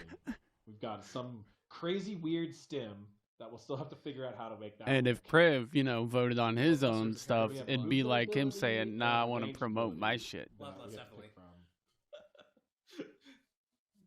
So it has to be outside sources being like, I think this one would do the best on social networks. Hey, that idea was what inspired Fafnir's ability, Coerce. So just another quick recap for people who came in late. How's that judging? Designing this god. Because just because it would do better on social networks doesn't mean that it's a better clip. This is just a fun thing to do with the community and to show you just kind of how we think and how we work on God. So this is Sekhmet, but it is just a exercise, not a real God design. Unless I'm joking, yeah. How is it not judging? Because you're not saying one is better than the other. Not something that's going to be revealed or anything anytime soon.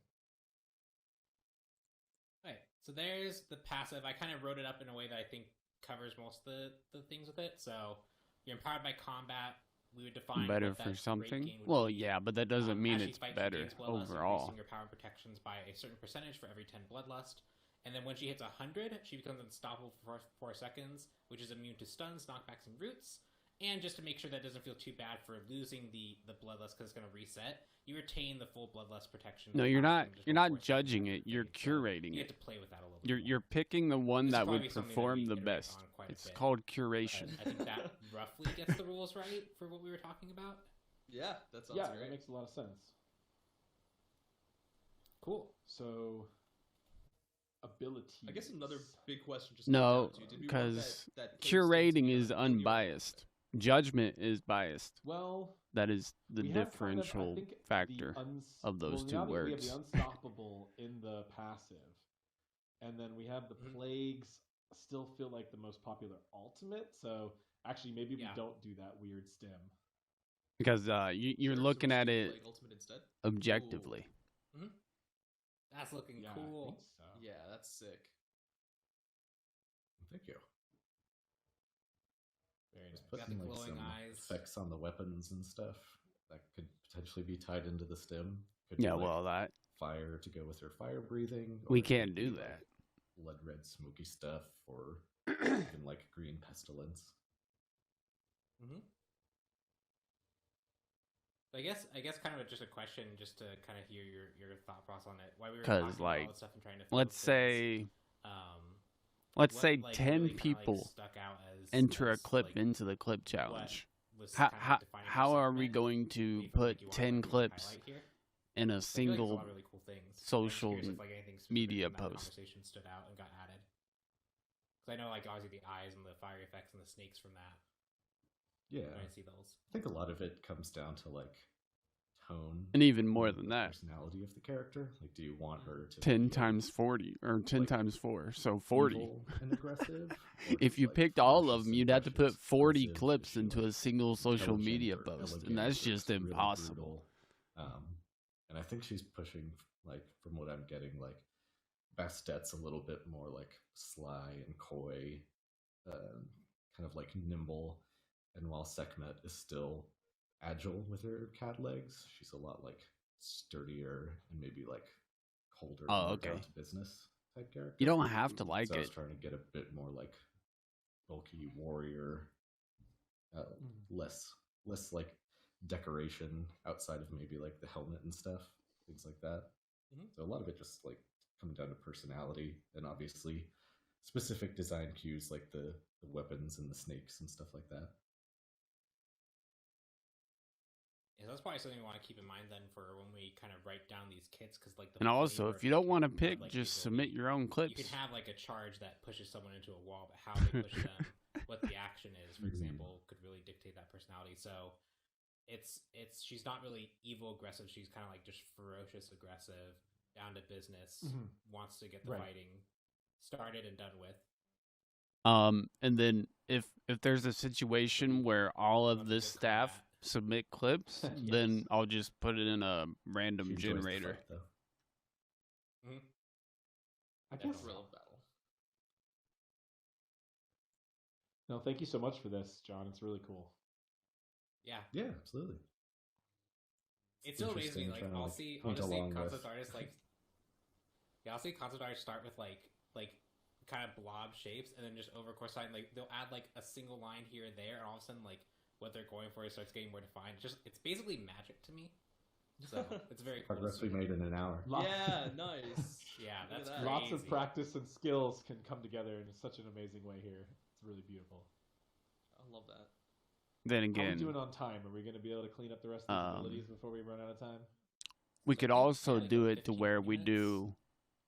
Yeah, I think we can. One clip a week. Okay. So we obviously probably want like a movement ability. We generally want probably since like we ability.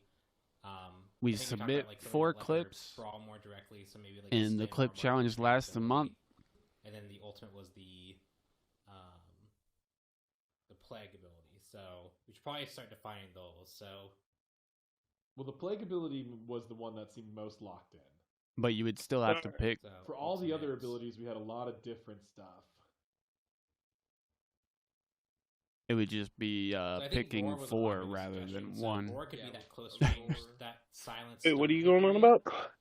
Oh, the clip challenge. Lemon felt like she was judging. Right, because you can silence. And I was like, nah, dude, it ain't judging. You're just curating. And if you think of it more like a narrow, long. Like, we're just kind of going. That one was funny. As opposed to like a really. Yeah, it was just like, well, the whole point is like, you know, helping give people exposure by, you know, rewarding them and giving them incentive to enter the challenge. And our reward and our incentive is just to post one of their clips on our social networks. Right. I think putting fire as like an accent on this. So it's not like this clip is better than that clip, or this is the best clip. It ain't like that at all. Fire-breathing lioness goddess who's like roaring at you. Because that would be a competition. Just relying on kind of like the sound distortion, we would put some fire in there to kind of convey the damage and stuff. But I don't really think you might be able to use that fire ability. Maybe we'll use it as like accent for because if it's going to be kind of a sweet spot area. Range, right? But since we're not doing that, fire only ever really it's not a competition. It like always ends towards the end of the stun area. Yep. Right. That way we didn't have just like 2 projectile feeling kind of abilities. Magical, long range. I'm gonna look up Thesaurus, the trusty reference. The game just because there's a reward and incentive doesn't make it a competition, Lemon. 20 minutes, team.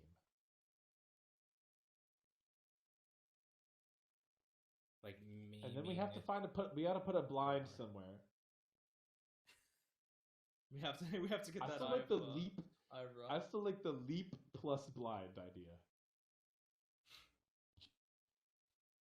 So that was what she leaps into the air and creates like a blinding enchantment that falls down to the ground. She leaps into the air and then she like becomes the sun and like flashes.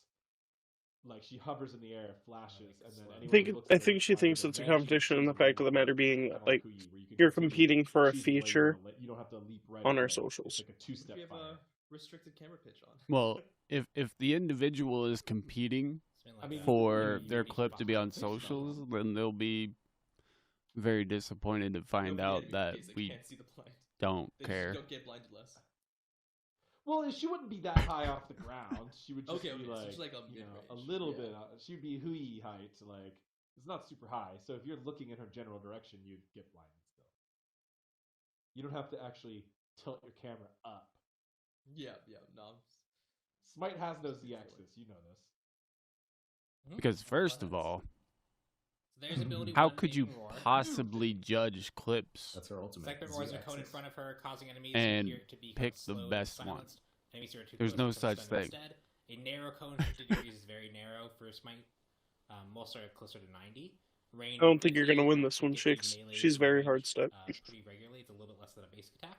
And then we just use distortion and sound waves to kind of define. You can compete for the right. It's still not at all, dude.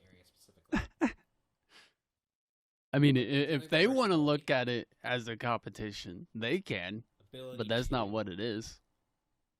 I'll just add notes for ability 3 as well. Because honestly, if it was a competition, I would just pick the clip that got the most views and the most engagement and call it a day. Plus blind. So ability 3 would be you press the button. Yeah. But it's not a competition, so I'm not going to do that. Raw's flight. What makes it a challenge is where curating it to pull in the most engagement. Then she, like a ball of light forms around her and releases a flash, blinding any enemies that are looking toward it. And then she can choose. And you could do that with the so-called worst clip submitted. So that's Japanese. Yeah, I know it is Japanese. It was a cool name. Well, yeah, like Rising. Yeah. We'll keep with Ra. Kepri's the Dawn of bringer. Ra. Yeah. In part, the solar orb. Oh, it is a solar orb. So she rises in the air. Just call it solar orb. That's like an in-joke reference that no one gets, though. Well, that's fine. So like, let's put it in this perspective. Okay. Let's say there's a race, right? So she rises in the air, is engulfed in light. So like it's basically kind of like a hui leap, and then there's a clear first, second, and third place winner. But we're gonna showcase the person that got in 12th place. Yeah, looking at it in a much larger radius gets blinded. Just because we thought it'd be cooler. Is it still a competition? Or is it just a participation event? That'd be cool. So it's like partially semi-transparent if you're really side away. Competition? How is that? What is a side competition? But the control scheme. I mean, I think you're trying way too hard for his mental state. For the sake of, ease of discussion for right now. I think in real practice we would probably adjust the the timings and the ranges and stuff like that to on the feel there, but for the sake of discussion, it makes sense to just kind of think of it just like that. I don't even think side competition exists. You just make it up shit. I assume the leap down probably damages enemies on landing. Because I mean, yes. At that point, if you're gonna call it a side competition, you might as well just call it what it is, which is a challenge. It's a challenge. There is no winners. You just you're challenged to do it. We'll do 50. That's generally about leap range. Shorter means. All right, Lemon, you're gonna lose this one regardless. I feel. There's definitely is winners. No. No. So let's say, okay, So me and Jay decide to do a buddy challenge, right? And our buddy challenge is that we go and do a run at 3 a.m. every day, right? Cool. So we got we got solo or. The whole point of this challenge is so we can keep each other committed to this. It's like, yo, man, did you do your run today? I guess I kind of have to because you're doing it. So you go do it. Yeah. So we don't need to do that anymore. So just because did you do your run today? Just because Jay finished his run before me, or just because Jay was the first one to start his run, doesn't make him a winner. Just means that he's successful in doing the challenge that we set for one another. Well, the passive can give her bonus power as well as the partial CC. Shakes, real quick question. Potentially, we could think about. Did you do your run this morning? Not at all.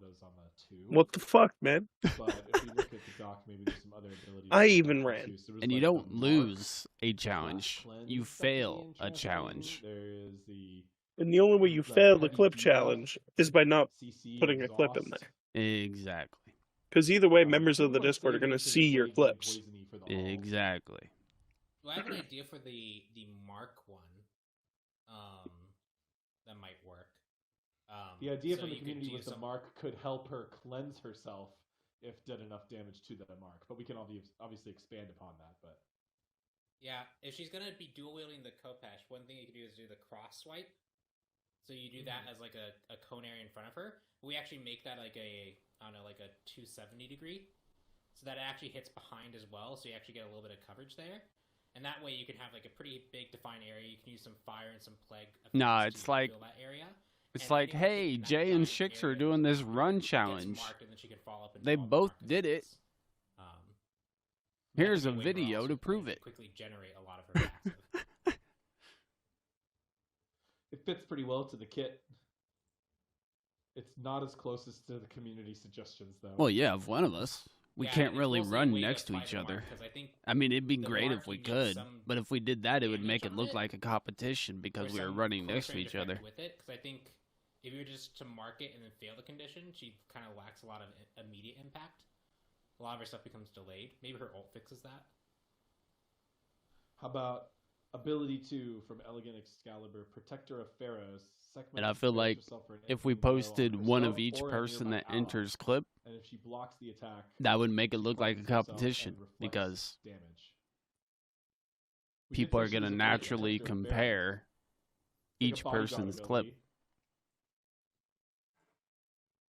Which is like kind of like some of those counter abilities we talked about in the past. The same way that they would compare me and Jay running next to each other. They'd be like, oh, Jay's running faster than Shix. He's winning this race. Maybe let's flesh out the ultimate. Whereas, if they just show one of us and be like, hey, we did a challenge. So the key points I got for the ultimate. Yeah, no, like, Shakes, let's be honest, though. If me and you did a run side by side, I think I win. Oh, yeah, 100%. You would win that competition. But we would both win that challenge. Yeah, no, like, I mean, if you completed a 26-mile run with me, task successful. Yeah, and that's what it's about. We completed the task. It ain't about who did the task better. So let's just go. If it was, we would call it a clip competition, not a clip challenge. Is this a line, a circle? Is it persistent or is it a skill shot? Like, what do we think? I thought this sounded like a pulsing aura around her that just like spawned more and more plagues as this ability continued, persisting. Yeah, I like the synergy with the passive also of it being around her as well. And that way so how would you change it to make it a challenge instead of a competition in your mind? And just to avoid it feeling too like some immediate impact on you, so that it feels if you're just no, you can't randomize content lemon. I think that's your problem is you're not looking at it from a content creator perspective. Kind of Osiris-y.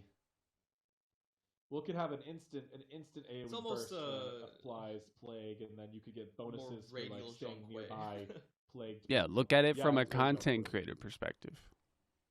But I think you definitely want that big burst on fire. The incentive of the challenge would basically be non-existent. If it was all picked by random. If it was random. The ability to change the effects it gives? Which is why I don't play the lottery. How would we do that? And do we need to keep the execute, or were we just memeing? I don't know if we need to, but people really, they kept suggesting it. How? Because the whole incentive of entering a clip is more exposure.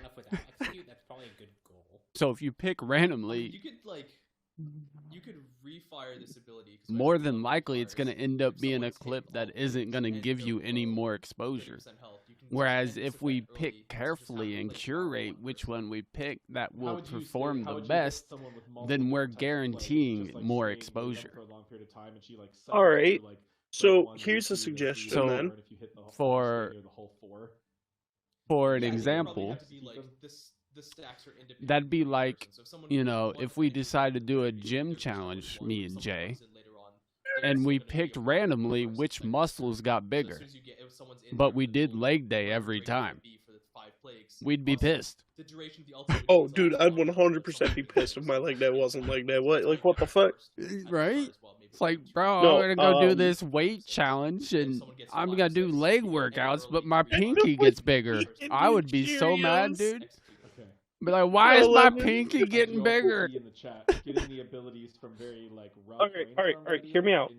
What if? All right, to appease Lemon's idea, each person submits a number of clips, right? Like, let's say, for example, me, you, and Prip. We each submit 5 clips apiece, and then the community picks one clip from each of us that gets featured on social media. But then, as we get bigger, the one downside is that we're not going to be able to do that. Kind of going with Clumsy's approach. Yeah, no, we won't be able to do that at all. I like the idea. And you got to think, and maybe on a refire, or maybe just at the. You got to think from the perspective of based off how many plagues are on future. So so in the future, one each week is possible, yes. However, at the moment, if we have 10 people enter the clip challenge, how the F are we going to do that? There's not 10 weeks in a month, Lemon.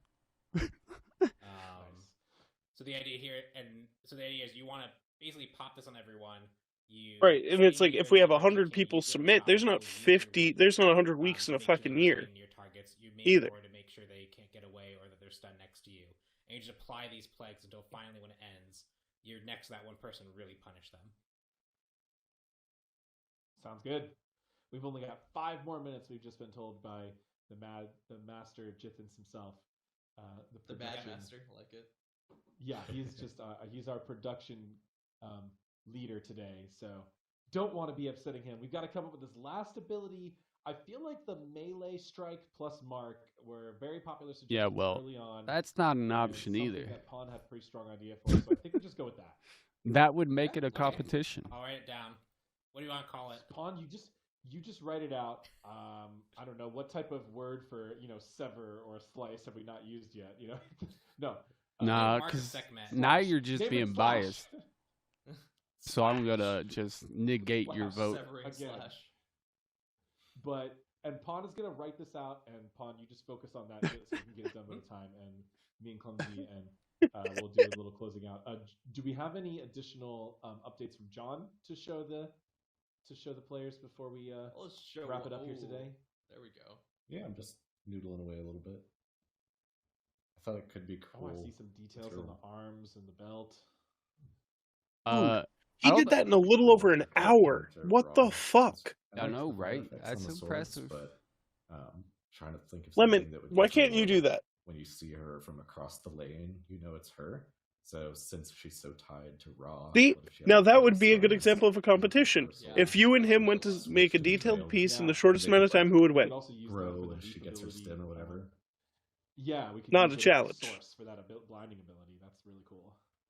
Yeah, she could put them Kobeshes together and the suns kind of collide. Oh, I like it. That'd be cool, like a cross blades while she's flying. Yeah, exactly. Really cool. Thank you so much, John, for participating with us and show us this amazing art, this amazing skill that you have. Yeah, absolutely. It was a fun challenge. Well, we're almost out of time. Thank you, Pawn and Clumsy, for working with me on this. Pon as our scribe and writer. That's the toughest job in the whole room, I would say. So thank you for doing that. Again, thank you to everyone. Chat was super active. Thank you so much. We had a lot of people in here, a lot of people suggesting ideas. Lemon's gonna kill me, Shakes. Have so much participation. Nah. Yeah, but we have really cool stuff coming up after this. And yeah, we totally should just take a look at Eventually she'll understand the difference between a challenge and a competition. Maybe, zoom out a little bit in the I believe. If we can, to get it all like one shot so people can take a look at it. No, that's not possible? Okay. Well, we will, of course, we'll copy and paste it and we type it out. We usually put it on Reddit for you all to reference and take a look at. So we can do that. And also keep in mind that only gets ketchup. I mean, I don't have to eat it. You can try to force feed me bacon. Maybe a few more things that we're going through. You'd have to be able to reach my mouth first. And the patch notes are today for the new season, so you're going to see a lot of big stuff after this. So check that out. Hi-Rez presents. It's going to be very exciting. You know what? I have nephews, Lemon. Really quickly running through the kit. Right, it's like I got kids, bro. I'm good. I've already got Legos on the floor. So we have the general. I added the hit chain. No, like literally, there's Legos scattered across the living room floor, and I'm mad about it. There's Legos everywhere. Then I also don't feel pain, Lemon. I found Legos in my bed. Okay. Gaining protection and power No. for every 10 bloodlust she gets. When she's at 100, she actually gets complete immunity from stuns, knockback, and roots for 4 seconds. So she can pop this yeah, there was one pinch in my back, and I just it's just a Lego, whatever. The thing is that Lemon thinks that me stepping on the Lego will hurt. If they're too close to become stunned instead, a much more narrow cone, longer range, just to make sure that it has kind of differentiating factors from Achilles in regards to how that ability works. We can also use the fire. Yeah, but it's not annoying enough to get me to see your way. Yeah, it's not annoying enough to change my view to be the same as yours. Cross strike, damaging enemies in a 270-degree cone around her. Enemies hit are marked by Sekhmet, and if she's able to deal 20% of their health in the next 6 seconds, Sekhmet removes. Oh, she's supposed to see the suffering. Wow. It's not suffering. You're not gonna make me suffer. 16, so she has to be close to use this. We got Solar Orb. Sekhmet rises into the air as her form becomes engulfed in light. After 1.25 seconds, enemies within 80 units, So did you decide how you wanted to run the clip challenge, Lemon? Choose a landing location and damages target she lands onto with a leap range of 50. And then finally, how? ultimate plague bringing. Probably would come up with a different name. Sekhmet summons forth a plague around her, immediately damaging randomizer. Yeah, but that defeats the purpose of it. Every 1.25 seconds. Yeah, because if you submit, 2 clips that are really fucking good, and a guy submits a clip of him just eating a piece of lettuce and he wins by via randomizer. Well, to be fair, that clip of him eating lettuce could be the right clip. Awesome job. In the right situation. I love it. And if we could Thank you to the community. Which is where the curating comes in. Yeah. Yes, perfect. Yeah, that looks awesome. No, you can't expect them to curate the right clip for the right situation. Yeah, I think we're all kind of excited. Because they won't know the right situation. I thought 2 hours is going to actually be a little They won't know what's happening in the world. They won't know what's happening in the community. They won't know what you're doing, I'm doing. They won't know what events are taking place or are about to take place. Came up with a nice kit and beautiful art, and yeah. Thanks everybody, and have a so they can't possibly curate Showcase in SWC for that. That's where we come in. Oh boy, guess what? In 9 minutes we get the cosplay contest. No, that's not wrong. Because, like, for example, Lemon. So the big thing this month, Lemon, is Smite Worlds. So if there was a Smite clip in the clip challenge right now, that 100% would be the best curated clip to post.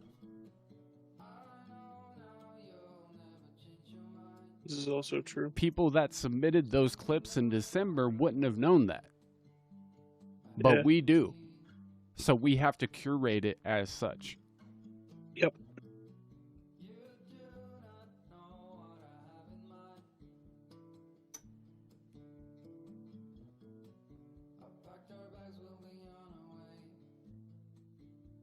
And then I gotta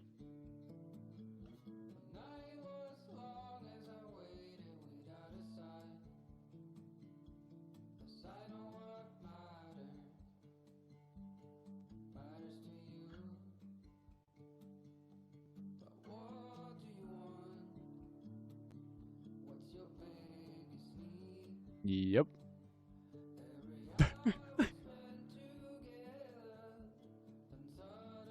Unless you were in my stream. But we're not looking at it from that perspective. We're looking at it from a community perspective.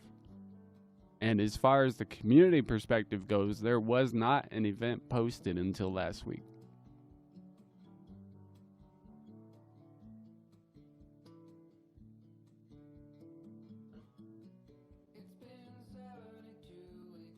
And even if there was an event posted for Smite Worlds, how would they know that that's what we needed for curation? That's not their job. That's our job as staff. That's our job as social media managers, to curate the best content for the current situation. That's our job, not theirs. Their job is just to make a cool clip.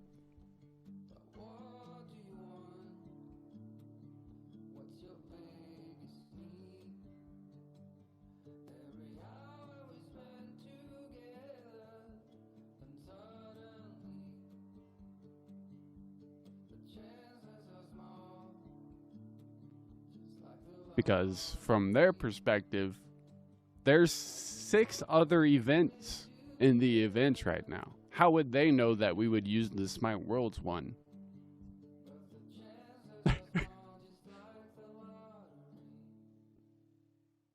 Yeah, I mean, that's sure to how you gotta look at it.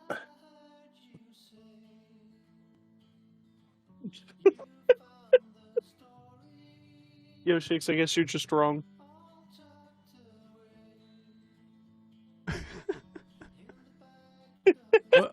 All right, don't miss the cosplay contest. I'm more than happy to keep talking to you about this, because it's very important, and you are the Twitter social manager, so it's something that you're gonna need to learn. Yeah.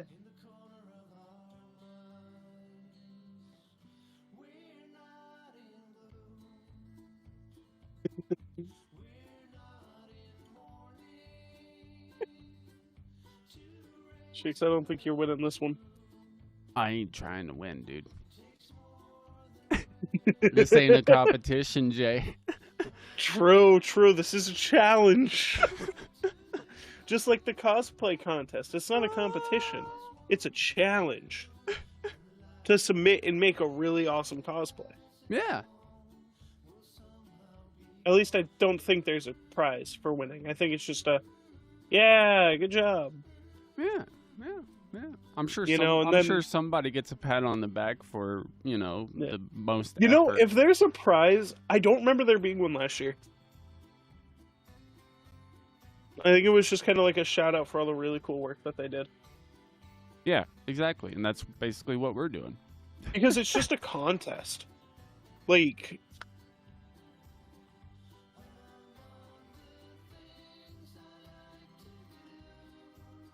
Well, no, the winner's decided by the chat. That's the thing. The winner's always decided by the people attending the event. Yeah. And they just get a shout out, which is the same thing we're doing. Hey, you guys get a chance of getting a shout out. Yo, let me try to make a cosplay contest is. No, you get a chance, Lemon. Key word there.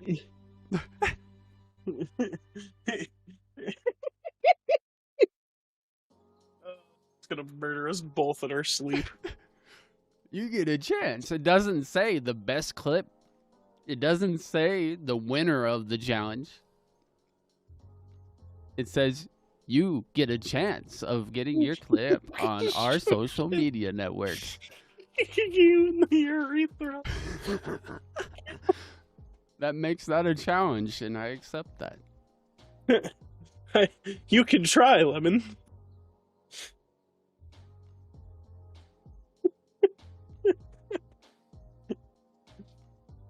This is what being like an admin's all about, I feel like. The constant arguments of like trying to figure out what is and what isn't what it is. Pretty much. Because you have Lemon saying a challenge is a competition, but a challenge is clearly not a competition. I think in her mind, a challenge and competition are the exact same thing. At least that's what I'm understanding. Getting out of bed is a challenge. Winning a race is a competition.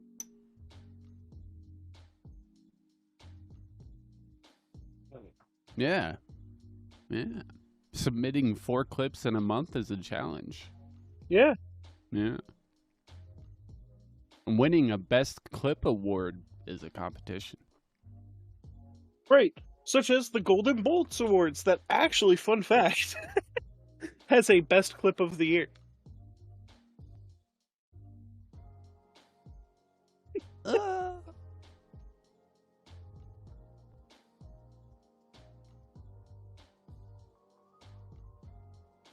Lemon's gonna kill us both. Good thing she's on the other side of the wall to the north. Right? Aren't they back in lockdown too? Yeah. Until the dragon melts the wall, at least.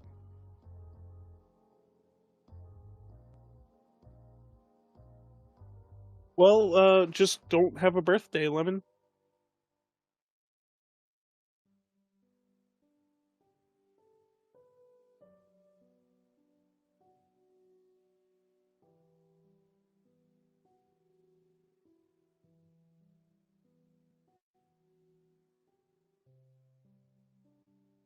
Yo, I love how Priv, even though he probably knew you were streaming, still DM'd you. Oh, yeah, he's not the only one. I've just been checking it on my phone so the notification goes away. Yeah, no, I just happened to look over at your stream and I'm like, Priv DM'd him? What the fuck? Didn't you tell we streaming? Interesting. I'm a few seconds. Your stream's a few seconds behind.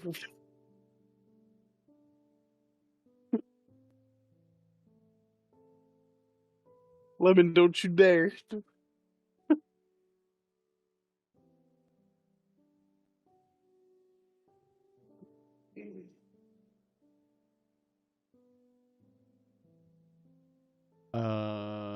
I mean, a duel to the death. Yeah, it's a competition. Yeah, because there's a clear winner. A challenge would be spar this man almost as if it's a duel to the death. Yeah.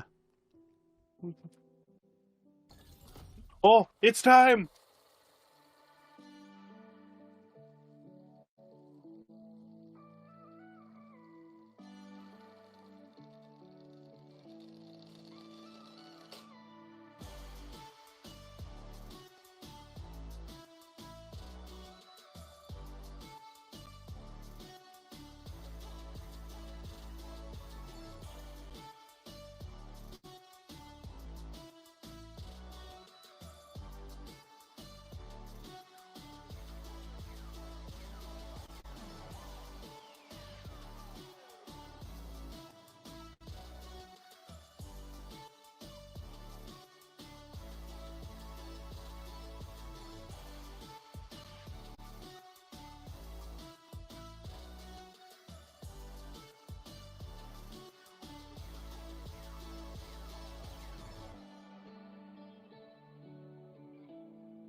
Yes, because it's a contest. Doesn't mean it's a competition.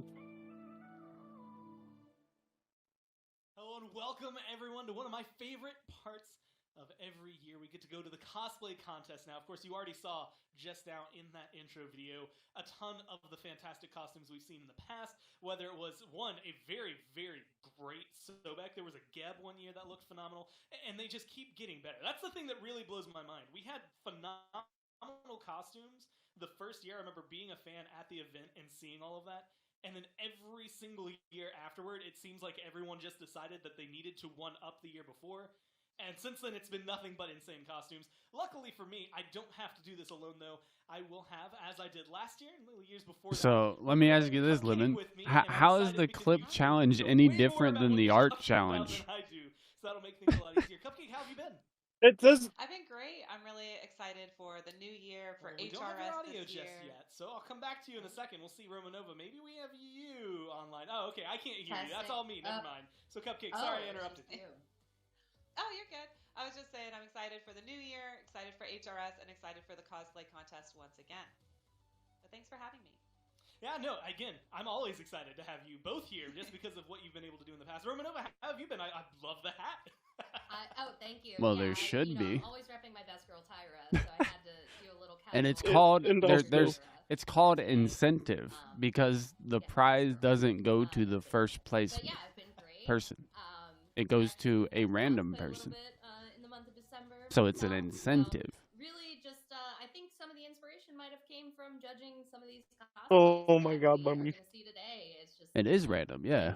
Back into the excitement of creation and just seeing. Because we randomly picked the one that would perform the best. It's always fun to see, especially because some of these costumes, like I said, they get absolutely like ridiculously good, like scary good to me, and yeah. I know, like, a lot of people, like, I've been stuck at home for a while. Typically, that's going to do... That is, though. It is random, because we have no way of knowing what that would be until we post it. What would be the best today could be entirely different tomorrow. That's random. I don't know what the best clip would be to post tomorrow at all. So that makes it random. I love how this came together. Watching, she actually was posting her progress over the course of the last several months on Twitter, so I kind of got to follow along that way. So that's random. It's really fun to see the whole costume come but we're still going to post the clip decided upon. With it as well. Yeah, the video was adorable. And if I remember correctly, like last year, I remember we it would be decided if we gave people a subject and a theme to go by. Crafting a hat, like that's just. But we don't.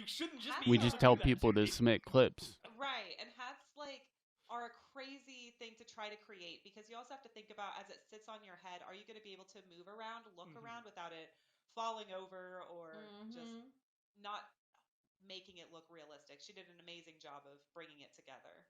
Well, it was Which a fantastic. hats are? Oh, sorry. No, go ahead. I was just gonna say, like, which hats of any kind so, are really hard to make. I made my first one this Halloween. So just seeing that kind of stay on and balance, kind of like their clip has no other option other than to be random. Already, like, one, just making your cosplay, like, by having that stability. And as we just saw, it looks fantastic, and I'm excited to see, because, again, we have... the fact that there's more is always... And hey, if they randomly submit the right clip for the right moment, yay! Ooh, that's actually a really cool cosplay. I was going to yeah, it is actually. But Romanova, I mean, this knocks it out of the park. I know. So this is one of my favorite Vivian skins, probably next to her Vampire Huntress skin. But yeah, when we came out with this, I believe it was. No, you can't randomize it, Lemon, because that's like. It feels like it wasn't that. That would be defeating the whole purpose of your job. Vivian, she crushed it. The pattern, just everything was very spot on. It was very hard to spot any, you have to look very. I won't know if you do or not. Differences are. But if you want to do your job correctly, that's not the way to do it. For cosplay, so yeah, this is Rusty actually, and last year she entered as Tyra, but she did not make the final, like the top 4, that ended up going in it. But she was one of our band. Well, I mean, there's a very specific terms to social media managers. And I know that because I've done it professionally and unprofessionally and just take the stage and everything in between. Is HR Cheetah? Is there, right? I mean, if you already competed last year. The whole point of social media management is to curate the best post for the best moment. I can't remember who it was, but they made like a tier costume. They had a Hu Yi costume. Like, we've got their props here, like after they made them, and that's the kind of thing that I'm used to seeing for a lot of it. Yeah, I love seeing the cosplayers come back year after year, continuing to compete, and then watching their skills just continue to develop and grow over time. Like they I hope Lemon didn't catch that. And then they just keep pushing the bar. It's incredible. It's absolutely insane. And again, this is just the thing that I think I look forward to every year. We can even continue looking at some of these costumes as we move forward to the next contestant who is able to apply. Oh, that's sick. Now, this is one that you didn't have a whole lot of time to Hell yeah. Now, mind you, they only had since the mid-season update for that. That is crazy. But watching this come together was really incredible, and seeing, our newer characters be brought to life in our community to really it's so insane. Inspiration in our new characters that come out, very consistent. My rage in the telemarketer. Like every time I see poor telemarketer got to hear go off that that Lemon doesn't understand the difference between the challenge and competition. Make for something like Morgan Le Fay like that, it is like ridiculously detailed, well done. On top of that, and Cupcake, it just feels like it brings like the nuance out of it. That's funny, dude.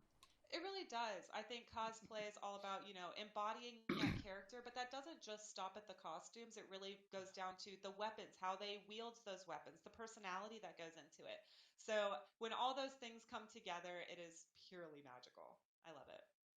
And Romanova, I know, we've seen a lot of these, but, these props, even the small details, I go back to that Vivian skin just because it's now popping into my head, but, the little vials of potions that you'll have. So, if we did make it random, like you want to make it, Lemon, how would we curate it to get the best results on social media?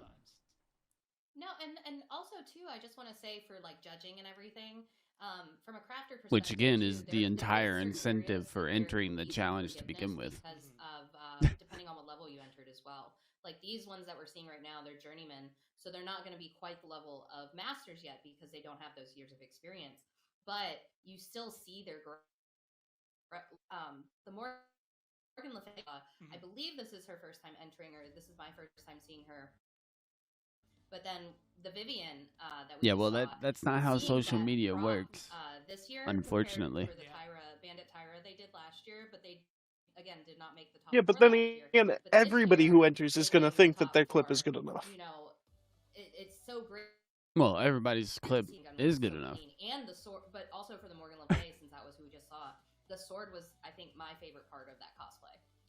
It will never cease to amaze me that I almost forgot that it was Journeyman and Masters category because even the Journeyman seems so far just out of place from but also I wouldn't feel with the exact same materials. I wouldn't feel right giving them that incentive if I can't deliver. Resembling slightly like that sword, and posting a random clip on the social networks and just hoping that it performs well, I can't really deliver that incentive promise. Oh, that's another really good one. Which is perfect for the time of year. And this is a skin. I mean, this holy shit. Romanova, but it feels like it's got a lot more detail than even base Maeve skin does. Oh, absolutely. And this was one, that obviously just the personality kind of shines in it, the fun kind of energetic, cat-like character Maeve is, and I think that's something that's always really important when we showcase these. And it doesn't highlight the fact that Maeve still has what I would argue is one of the creepiest line deliveries. I mean, we could change it to if you guys enter the challenge, we can try they seem to be at odds, to post it on social media and give you more exposure, but that doesn't sound as good. Fantastic work from them. And Cupcake, I mean, that one was another one that again, it's just a lot of intricate detail, specifically in the dress as well as in the gloves. Yeah. All sorts of things that really stand out.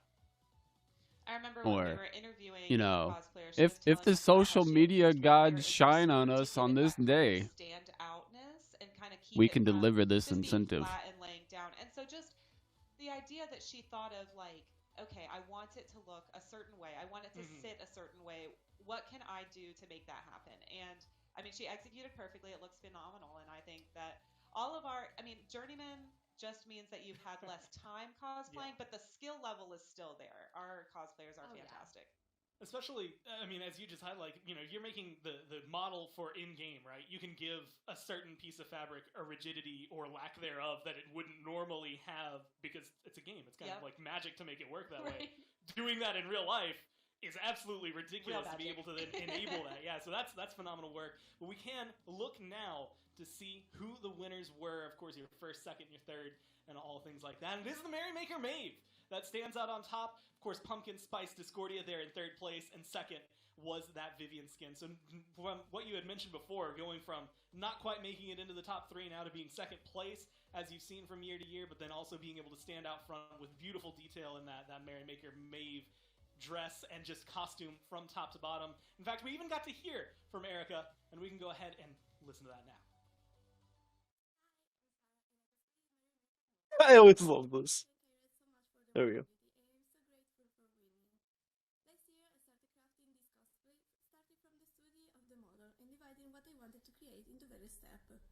Based on the in-game models and some fan art, I tried to recreate as much details as possible, such as the cute pose on the gloves. For all the insight, you can also find my video tutorial on my YouTube channel. I loved making this cosplay so much. It was so fun and cute. Again, thank you so much for the winning. And you can find me on social media like Instagram, Twitter, Facebook, and YouTube as Arika or arika.cosplay.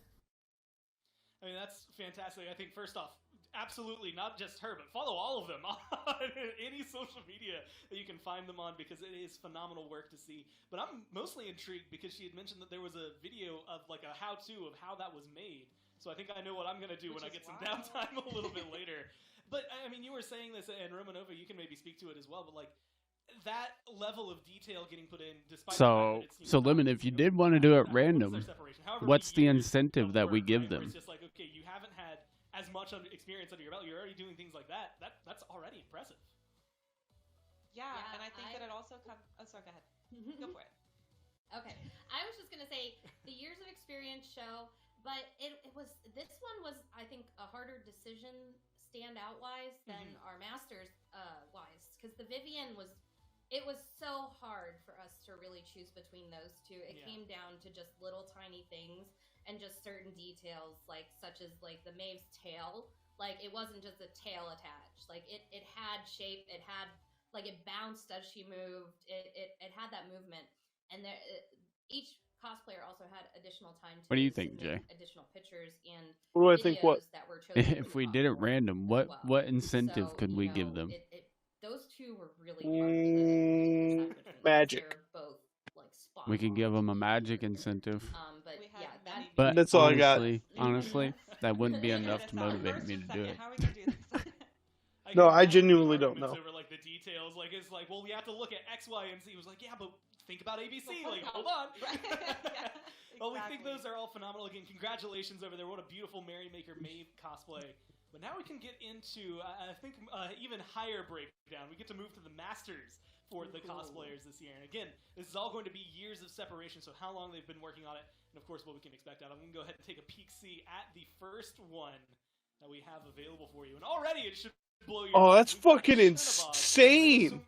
Semui-san Damn. was in the cosplay contest last year, if I'm right, Cupcake. What the fuck? Correct, but they also won last year with their Rama cosplay. Yeah, that's next level. The light up bow, the light up everything, the bodysuit that went into it. But this is the same cosplayer bringing back a new cosplay this year. Like, what in the actual fuck is that? This stands out to me immediately, but like, working with lights like that cannot be easy. Like, they're everywhere on his body. No, and this cosplayer too does all the work for that themselves too. It's not just buying like LED lights, like they're hooking up every little bit of the wires and every LED in there, casting it into resin for some of them. And additionally too, one of the things that was most impressive too was the wings. Those wings, there are attachments that he is able to not only like have them closed, but they spread out as well. I mean, that, first off, somebody who just won last year and looks phenomenal in the Chernobog here. And that's just the first of many that we have to look at. We can go ahead and actually look at the next contestant here and their submission. Of course, it is going to be a Crimson Queen Hera here for Kelly. What? Those are amazing. There's nothing else to say. Like, I mean, there's a lot to say, but elegant Hell yeah, dude. is literally the first thing that I think of as soon as she appears in this video. Oh yeah, totally regal. And so many details put in, again, to her props and her weapon, but also her dress and her wig is beautiful, and it's got the headpiece that sits amazingly. She did fantastic. It's one of those things, like, sometimes, you know, I'll use the Chernobog as an example, right? The lights, it seems very, like, out there, and it's a difficult costume to pull off. And then you look at the Hera, and, like, there's certain things that don't immediately catch your eye, but then you look a little closer, and you're like, wait a minute. You've got this gem piece that I didn't even realize she has on her skin right there. Like, you've got these details in the staff that I never would have noticed otherwise. things like that really do kind of separate it and kind of showcase, I think, where the skill can always fall between the cosplayers. And again, part of the reason I love doing this so much every single year is because they open my eyes to everything we have. That's going to be 2 of the contestants. We can go ahead and move forward. Why'd you break it, dude? What? This one. What do you mean by I break it? It's even more complicated because it's Norse. Oh, let me restart the stream. On skins. Noise. Wait. Multiple cultures together. I think it's just my internet. Also, can we just talk about that wig? It's good now. Incredible wigmanship. Really Wig beautiful was what, job. Like, there we go. Was definitely what first stood out to me. And I believe she was saying as well when we interviewed her that was her first time doing that much wig work before for a cosplay, and she crushed it. I mean, yeah, absolutely fantastic. Wigs, like, I've seen, my wife has done work with wigs before, and also sworn to not do any more work with wigs before. It is definitely something that takes a next level commitment in order to lock down. But that's only 3. We've got 1 more to show you before we can reveal the winners here. So we'll go ahead and take a look at that one as well. And again, another... Oh, that's actually really good. Not just one that I love, but Plague Bearer Izanami. So you get even the Plague Doctor here. They even got the walk down. So much detail in it from top to bottom. I mean, Huh? They even had the walk down. The mask. It's got everything. Yeah. Oh my gosh. So I might be a little biased here. Izanami is my main in Smite, but I absolutely love this skin and the detail. And you're talking about the feathers. One of the coolest parts of interviewing this cosplayer was getting, like, these are things that you wouldn't know just from pictures, is while we were interviewing her, she showed us that each of those feathers that were handcrafted, they're individually stitched onto that skirt so that as she moves, they move. So she can sit down and it's completely comfortable. So I really love that level of versatility and just comfort with a cosplay, especially something that's armored like that. And then also she had the feathers on her armor as well, and those were identical but made out of a completely different material. So just having that kind of standardization of your craft, beautiful work. So having multiple types of feathers, although all still resembling each other, but also comfort in the cosplay might be like the next level strategy. That's definitely one that's difficult to attain most of the time. Well, we can find out who exactly the winners were, and then I'll pick your brains about who it was. Oh, he won 2 years in a row. Yeah, I mean, to be fair, that is second place goes to Plague Bearer Izanami, crazy. We just saw, but first place once again Samui-san. Yeah, I mean, just knocked it out of the park. I thought they weren't going to pick him because he won last year. Above everybody else. Cupcake, we'll start with you and then go to Romanova. So this was, like, obviously insanely difficult to try to figure out, okay, how do we rank these cosplays? But it really came down to having a very strong skill set in a very diverse range of craftsmanship.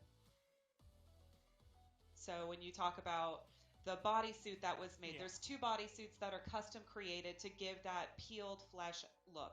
The LED lights coming through, the wings that span out, and then all of the little details that went through each and every part of that cosplay. That's what brought it to number 1 for me. That shit's actually insane. Yeah, so I mean, it was stand out. The harder one to decide between was Keller and Kaiva, mainly because they're 2 different types of cosplays, essentially. One is more armor-based, one is more, like, with seams and just patterning. No, they did it right. But I feel like if I would have judged it, I would have done it the same. Honestly, yeah, I have to say so. Just because, like, second place, like, they had to custom make parts of that. Like the feathers. Like, the feathers don't exist. Like, you can't go pick those up. But the fabric on the third place, you can probably go pick up most of the things that are on that. Granted, it's done really well, but that's what sets that apart from the other one. Cosplayers are just always on top of their game. Yeah, like, but Lemon, they don't win anything. And I look and I'm like, whoa, this is amazing. It's pretty much all for just the exposure of it. Lie. They just are like, they don't get anything. I was so impressed. Also, I would really love to Oh, it's a bunch of fantastic, I wish you could see my face right now. One winner here. We got a word from the winner after they were told their victory. Hi everyone, I'm Samui-san. I just found out that I won. That's crazy, man. Thank you so much for this incredible opportunity to participate again this year. They genuinely didn't. There's no prize. Opportunity to explore myself. There was an incentive, though. Journal has a design so powerful that I could not resist to make a cosplay. The body is the part that I'm most proud because I don't work with latex or something materials like this, so I just have fabric. But honestly, they shouldn't have called it a contest. They should have called it a cosplay challenge. Yeah, but contest just rolls off the tongue better. Cosplay contest, cosplay challenge. Yeah, and you have people like Lemon that don't know the difference. So I can understand why they called it contest and not challenge. Right. With EVA, and I put on together in this vacuum box. I just put plastic model, I hit them, and voila! I have the all parts, or spine, horn, in plastic model. Once again, thank you so much, Taylor, Romanova, and Hi-Rez Cupcake, and all team to Hi-Rez Showcase. Thank you. Yeah. Okay. Where are you getting this meteor, Lemon? But also, not just them. Make sure you go follow every single cosplayer you saw today. They all did phenomenal work. Of course, a couple being able to now stand tall and proud as the victors. But of course, you also want to make sure you follow, and like I'm thankful for this. Follow Cupcake. But also, the main reason why I won't call it a contest or a competition is because Ninja Studios doesn't really do those. Who just mentioned that she was doing a cosplay there in December, along with all of the other fantastic things that you two both provide for the community. And of course, follow all of these cosplayers. Make sure that you are tuned into it, or if you want to, figure out that would include bias. And bias typically includes hurt feelings. The hard part in actually choosing the winners, which I'm glad I didn't have to be a part of. You did a fantastic job, as well as all these cosplayers. So thanks so much for joining me. But for now, we've got a montage of all of the cosplayers that we saw, and then shortly after that, you're going to. It's not judging; it's curating. Portion of the broadcast. So a lot that's still coming up. That's yeah, like I mean, saying, they literally sat there. That's like and just that's like who made the better one. That's like saying if you decide to paint the leaves on a tree green, that you're judging that green is better. No, you're not. You're just using green because that's the color that fits tree leaves the best. Oh my god, some of these cosplays that didn't even make it are still insane.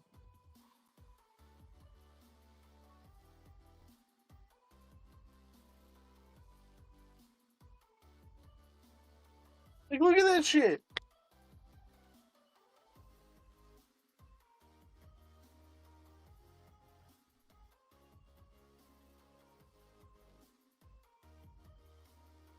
Yeah. Because you have to make that judgment in order to deliver the incentive that we promised them, which was more exposure.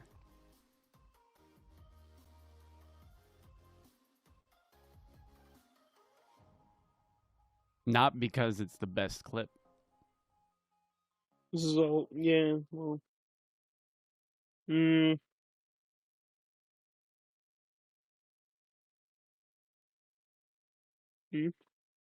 There's just a break. Guys, 4 minutes. 4 minutes for the showcase. That's gonna be huge.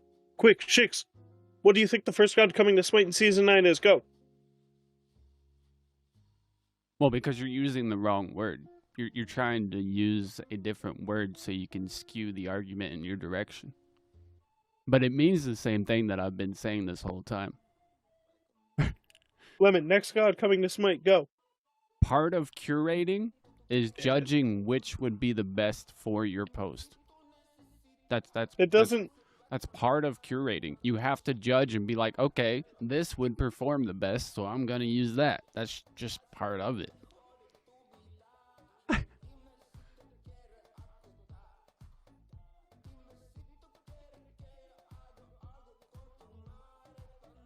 How could you possibly curate something without judging and like making an opinion? You can't.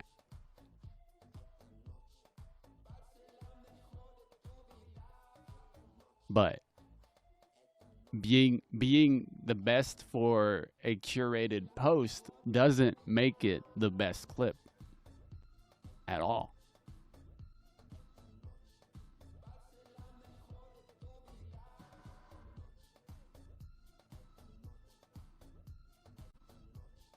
Yo, I love it.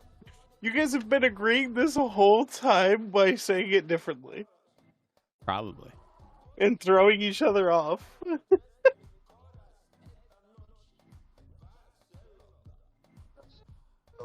This whole argument has been you guys saying the same shit, just differently.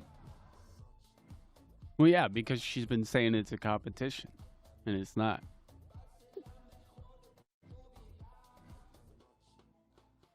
All right, quick, to break from the anger and violence here. Wait. What do you guys think the first god of Season 9 is going to be? Oh. What are the options?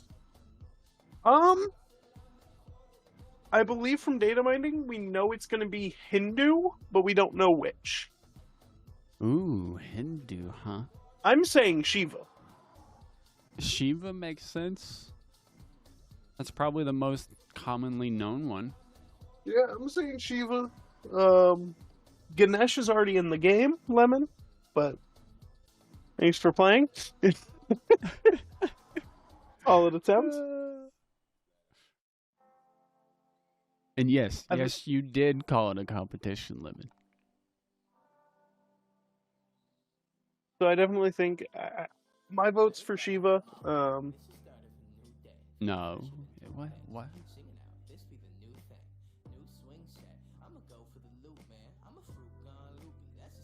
Chicks, you never gave your pick of a Hindu god.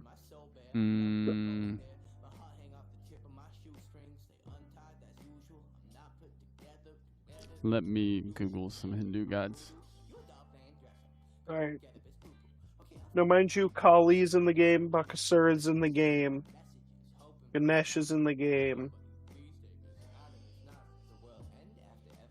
Vamana's in the game. Is Rama? Rama is in the game, yes.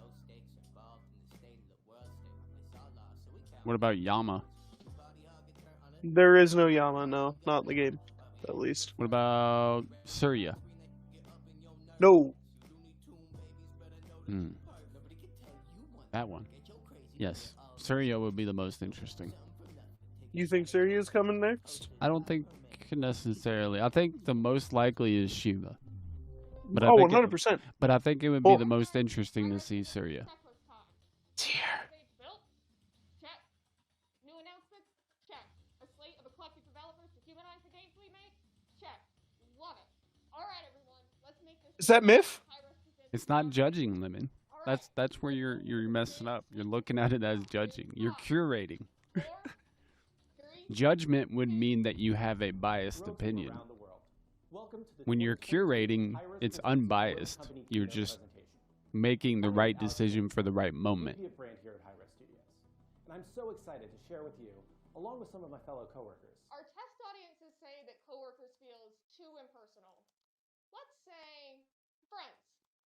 Along with my... But it's not personal judgment like you were making it out to be.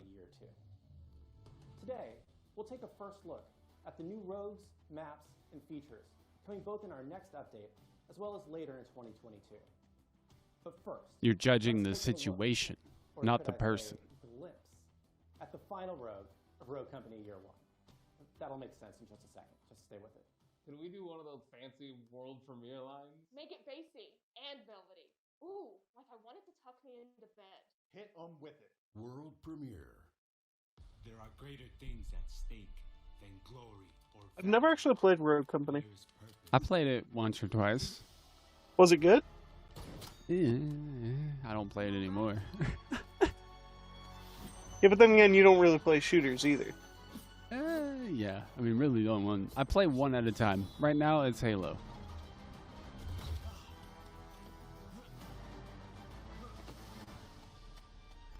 Because in my opinion, Halo is the best shooter out right now. You got the data. Now no one is safe. Those must be the new rogues coming. Introducing Glimpse, our final rogue of year 1.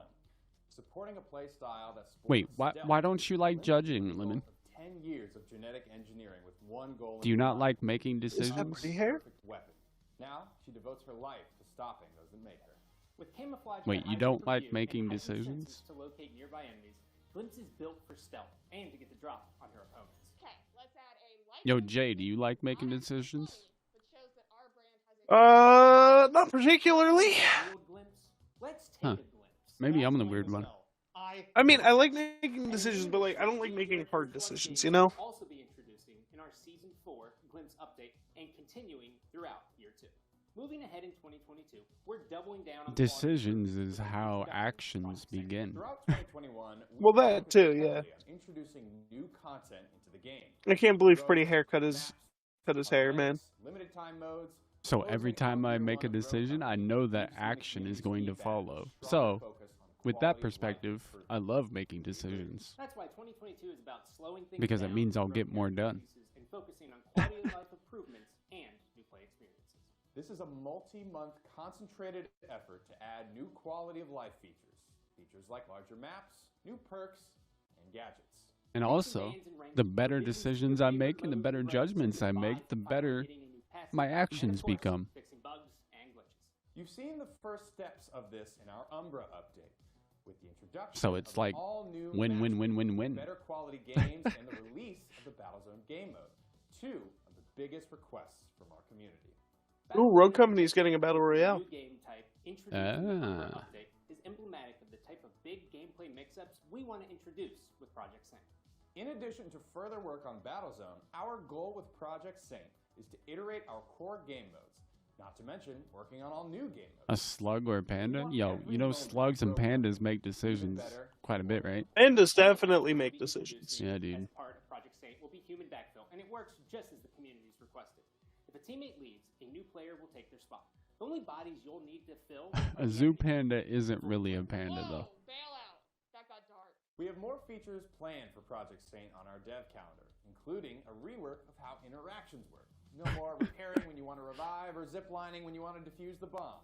We're working closely with our community team to make sure we are listening to your feedback and prioritizing your A requests. zoo panda is just as much a panda as an android is a human. We'd like to give you a look at the first map coming to Rogue Company next year. World premiere. Rogues. In the heart of the Arctic tundra lies volcanic destruction. Honestly, this really makes me want to try Rogue Company at least once. This top secret AI research facility sits atop a dormant volcano. Which, I wouldn't mind being an android, so I can kind of relate. Attack this facility and has set it to self-destruct, which our source at the base tells us would cause a chain reaction of catastrophic volcanic eruptions all around the world. That's where we come in. As you make your way through this facility, you'll battle both the enemy and the elements. Nestled in the icy tundra, Meltdown's multi-level compound provides ample vantage point to get the drop on your foes. Just hold on tight to those zip lines. The floor is locked. You guys want to see what I'm eating? Available across King of the Hill, Team Deathmatch, Demolition, and Strikeout. Get ready to dive into Meltdown with a Year 2 Season 1 update in Rogue Company. Welcome to Meltdown. Living up to its name, the two sides of the map are split between the facility's location near a volcano's core and the icy tundra that surrounds the area. Verticality is a big feature of this map. But you do live in. Be sure to watch out for the nearby lava. But we're not stopping there. Meltdown is only our first new map of 2022. The best part is, they're free for all Rogue Company players. We'll have more to announce on these maps in the coming months. Now, we're excited to bring you the first look at the first battle pass All right, of Lemon. Year 2 of Rogue Company. Let's take How about this? I'll make all your decisions for you. Introducing the Neochrome Battle Pass. In this Battle Pass, we want to explore the themes of cyberpunk and sci-fi, with That's new cool. outfits for Switchblade, Um, Spy, Chalk, and the Fixer. Until you don't follow through. Battle Pass of Year 2.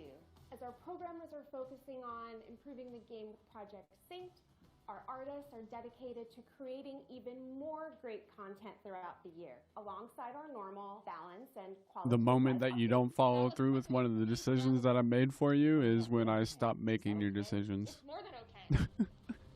It's authentic.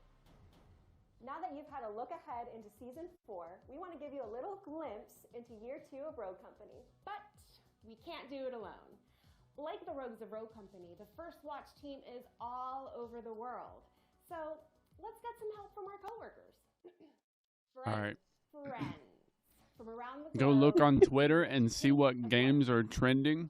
Did we mention? And see if any of those games that are trending are the same that are the games that we have clips of. We have some exciting plans for our rogues in 2022. Once you do that, So stay tuned for more details on how the world of pick the rogue clip that has the trending.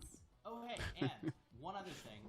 Since Rogue Company's launch, we've introduced the And if none of the clips of the games are trending, we'll have even more crossovers to introduce. then go look at the track my hashtag and type in the games that we do have clips of and figure out which hashtag has the most impressions. Thank you so much for joining us in Rogue Company as we've introduced it to the world this year. We're so excited about And that'll be your decision. We can't wait for you to join us on this journey. Now, I think it's about time for me to hand it over to my coworkers. Friends at Evil Mojo Games. Dude, they're trying so hard for this. What's coming to Paladins Yeah. in 2022. Like the whole coworkers friends thing. Like they put a lot of work into this. Champions from around the world, welcome to the Hi-Rez presents Paladins 2022 keynote. Hi-Rez makes decent My games. name's Evelyn, and I'm the executive producer for Paladins. My problem with Hi-Rez is they never do anything original. 2021. This is also true. Oh, I'm sorry. That's 2021. What? A year? They're I like, don't know why we'd have grammar jokes in a they spoken remind me a lot presentation. of like a double A Ubisoft. Creative writing major who snuck in a grammar joke. Sorry. And now, in 2022, we're so excited to give you a first look at Paladins Season 5 and some of the updates we have planned for this year. At the start of Season 4, Yagoloth emerged to consume the realm. Now, will the champions band together, or will distrust consume the realm once again? But, you know, even though they don't do anything original, what they do is always pretty solid. Yeah. Which is the same as Ubisoft. Uh-huh. I mean, but also at the same time, right? In something such as these things, coming up with something like original is hard. Well, yeah, but that's why studios like Blizzard, Rockstar, Bungie. Paladins Season 5, Schism. Last year, we introduced 6 new champions to Paladins, our most since 2017. We introduced Yagarath, the Devourer. Yeah, I can't think of any other ones. But that's why they do so much better. And of course, our 50th And why most people consider them a better studio is because they do that hard shit and make completely new ideas. Right. So maybe it'd be better to just show you. 1, 2, 3. And not only did they make those new ideas, but because of those new ideas, developers like Hi-Rez and Ubisoft were able to make other great ideas. Yeah. Because, like, if Blizzard wouldn't have made the great, hard, original idea of making Diablo, think of all of the games that we wouldn't have today. Because Blizzard didn't make Diablo. Right. And the same with Rockstar. If Rockstar wouldn't have made GTA, gaming in itself would be completely different. Yeah, I mean, you have a point. Ooh. Sorry. Introducing 7, the newest champion of the realm. But I mean, you know, not everybody can be a pioneer, I guess. No. It allows him to grapple onto walls, using the terrain. And that doesn't take away from the people, you know, because Paladins, honestly, is a blast. No, Paladins is so much fun.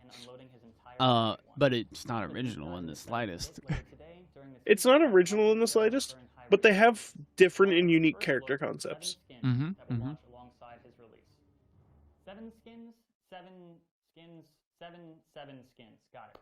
We cannot wait for you to check out 7, because in a world of chaos, the Outer Tribunal's left hand will right the realm's wrongs. So if 7 is the left hand of the law, and Lex is the right, what does that make Androxus? Androdextrius. Did they CGI his face Let's talk about Matt. Who? in that scene? Bomb King or Myth? Bomb King. Reimagining and I don't know. legacy maps like Timber Mill, Stonekeep, and Jaguar Falls. Now, in 2022, we'll be reworking 2 additional maps with full. Most of the clips are Halo. So is Halo trending though? Focused on polishing the Warder's Gate city. Or is Halo getting more impressions than Valheim? Trade District will also receive a visual rework, with improved materials and all new surroundings to flesh out the world around the map. Along with our previous Stonekeep and Magistrate's Oh, archives. well then there you go. The updates to Trade District. That is the right decision. Magistrate territory. But that's not all. After 2 years, and from the support and suggestions of the Paladins community, we'll be releasing an all-new map in Season 5. This will be our first new map since 2019. And while we don't have too many details to share with you today, we'd like to give you a first look of this new map that you'll be able to play for free later in 2022. A new map? Joe, they got your letters! Last year, we introduced event passes to Paladins, a new system built from the ground up based on player feedback from our previous battle passes. Feedback that included faster progression, less filler, and more passes throughout the year. You know, the good shit. Now, in Season 5, our event passes will continue, with even more amazing skins and themes coming your way. And we're so excited to show you our first event pass for 2022, Abyss Hunter Academy. World premiere.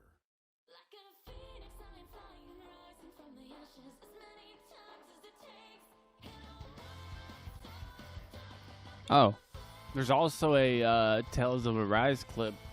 How's Tales of Arise? Because Tales of Arise was trending like 2 days ago. It was, wasn't it?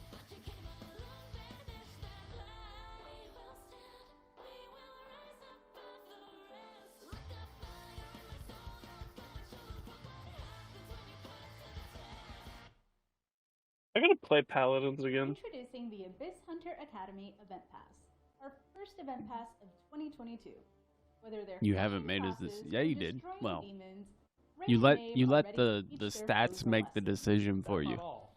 We're so excited to be collaborating It's with an Mama Lee, educated writing music for our event pass decision. trailer, as well as additional music in game. Be sure to catch our event pass dropping with Season 5 later this month. But you know, if you want to look at it that way, so it makes it easier for you. Crossovers to announce just yet. You heard him. Cancel the video. I'm up for that. We'll have more details very soon. Did we have a backup of that? Yeah. Uh-oh. Hey, while we're on the subject of new updates, Romanova and I have a Okay. couple of quick announcements for you. Halo works because we're also doing a meeting for the Halo team. This mode to mix things up, but classic Siege fans don't So worry. you could tie in the event for the Halo team in with the clip And last year's challenge Pass included clip new content for every new champion in Paladins that came in 2021. and tie them all including together. Soul Stealer Furia's limited skin, along with the Golden Griffin mount. This year, the Which is season kind of the also whole point of features a curation. new limited Jurassic Ying skin, So and that a would new be limited Dino good. Dash mount. As always, you'll get new content for each 2022 champion. That part 50 doesn't new matter at crystals, all. And 10% extra crystals on every crystal purchase you make throughout the year. But that's not the only announcement that we have. We are excited to announce I can't our ranked decide. reward for 2022. Because I entered. You know, it's been a while since this champion's last skin. We're so excited to finally reveal her. That's right, we are pleased to announce that Mech Willow, her first new skin since 2018, is your Season 5 ranked reward. 2021 was an amazing year for Paladins. Dude, I love this We video have this so year. much more in store for 2022. Everyone here at Evil Mojo is so honored to be working on Paladins, now 5 years strong, and we're just getting started. And while we've shown some amazing Paladins updates here, we do have one more surprise in store. And though it's our last announcement of the night, it's the only one that'll make you say, But I can help you make that decision. Go look up the top existing Halo clips and pick the one that is the most similar.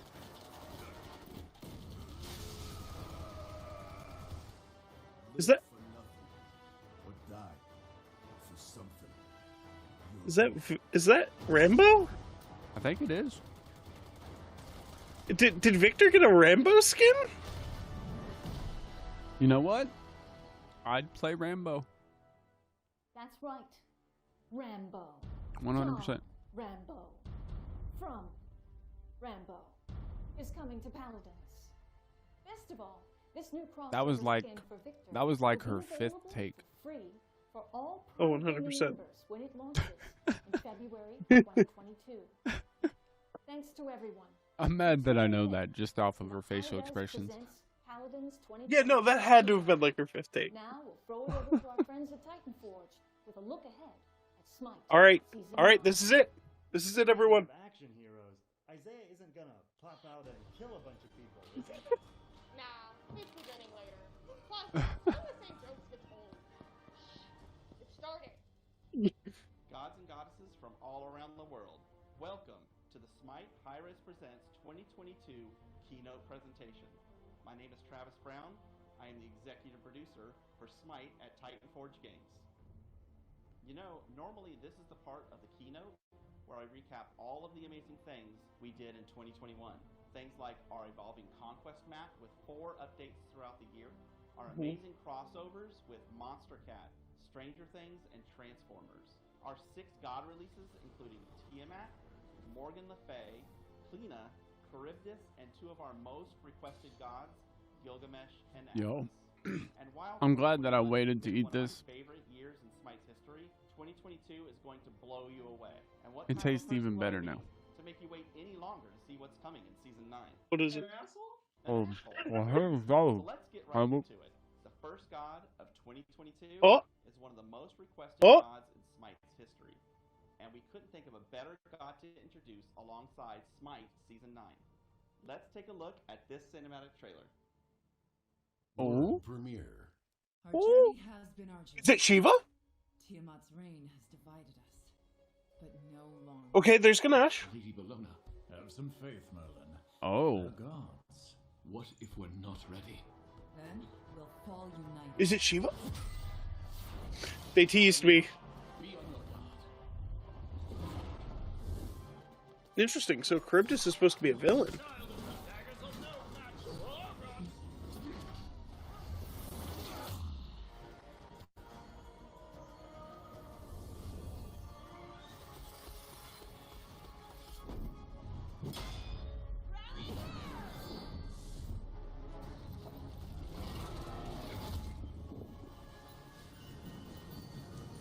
That Shiva? I don't think so.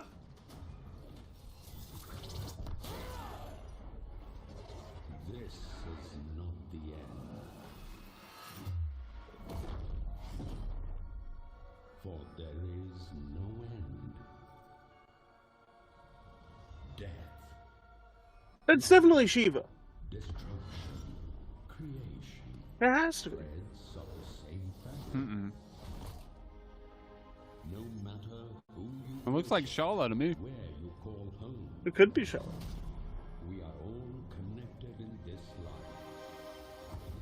And in the face of destruction, you can despair alone or persevere together.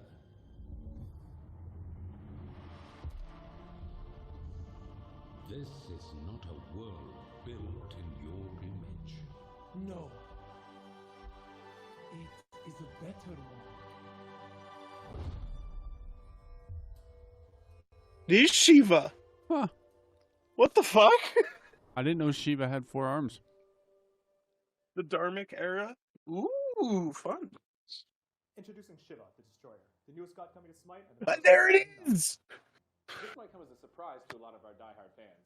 For years, we had announced publicly A that we were surprise? stepping away from Lol. the Hindu Pantheon due to the difficulties with promoting their releases. Alright, yo, I'll be right back, man. Hindu god, and we are Give me celebrating like 10 minutes. working side by side with the consultant. 10 to minutes. ensure we were as respectful and lore accurate as possible with his kit and design. We hope you all love the care that went into our first Hindu god since Ganesha came out in April 2017. Known as the Destroyer, the title belies the balance of Shiva's true nature. As he ends the universe, he also creates it anew. This aspect of destruction is a central thematic point throughout Shiva's design and gameplay. Shiva's the first Hindu god since Ganesh. Haven't seen him in a minute. What are you talking about? Ganesh is on Jesus all the time. Let me address the elephant in the room. We wanted Shiva as the guest. Shiva balances these two states of being, hindering his enemies or, alternatively, blessing his allies on the battlefield. Also known as the Lord of Dance, Shiva reveals his world-ending performance within his ultimate ability. We can't wait for you to try Shiva when he releases in February 2022. But Shiva isn't the only god coming out in Season 9. That's right, Shiva is just the first of 6 gods we have planned for 2022. Right, This is 6. Hi-Rez Okay. Presents, we have to give you a sneak peek. Let's take a look at the upcoming gods for Smite Season 9. Alright, guys, this is it. Premiere. Travelers, worshippers, Ooh, Lore Lady. and goddesses. They updated Lore Lady. Into the night sky and to the stars within. Destruction, creation, beats of the same rhythm and all connected to Shiva, the destroyer. Shiva. The flowers let loose their petals, carried on heaven-bound winds. Beyond the cerulean sky and among the clouds rests a majestic palace, and within, a throne of jade. The Jade Emperor. Those of renown, for those that seek nothing before honor, for those that swear the oath, the knights await. Okay, another Knight of Camelot. At the round table. Another Camelot. A volley of arrows rain down from the heavens, arrows without oaths to keep, nor fates to weave, but for the battleground. Yet, like all things, war passes like the tides. The sun sets between sea and sky in a place of wave and isle. Polynesian? The sun will again rise, and so too will a hero. Something Polynesian. Much like our beginning, is a celebration. The journey in between calls for revelry, for it is what unites us. Another Celtic god. God. Tales as endless as the night sky. What? What tales will they hold for you? So we have Shiva.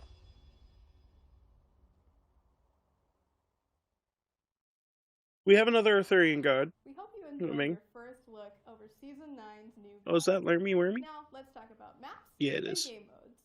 Last year, for the first time, we introduced 4 seasonal updates of the Conquest map. From the thunderous skies of the Rising Storm update to the snow flurries in the Winter Deadwood, we introduced changes to Conquest that not only changed the map's visuals, but also introduced gameplay elements to create new experiences to the Conquest mode. In Season 9, we'll be releasing 3 additional updates to the Conquest map in 2022. Each of these updates will come with their own new visuals and gameplay experiences. Today we're going to take a look at the first of 3 new maps coming in 2022. Here's your first look at the new map design for Season 9. World premiere. As Tiamat's reign fades from memory, so too do the tributes in her honor. Yet, as old gods fall, a new era rises. An era of destruction. An era of creation. Ooh, the towers look sick. Of Shiva.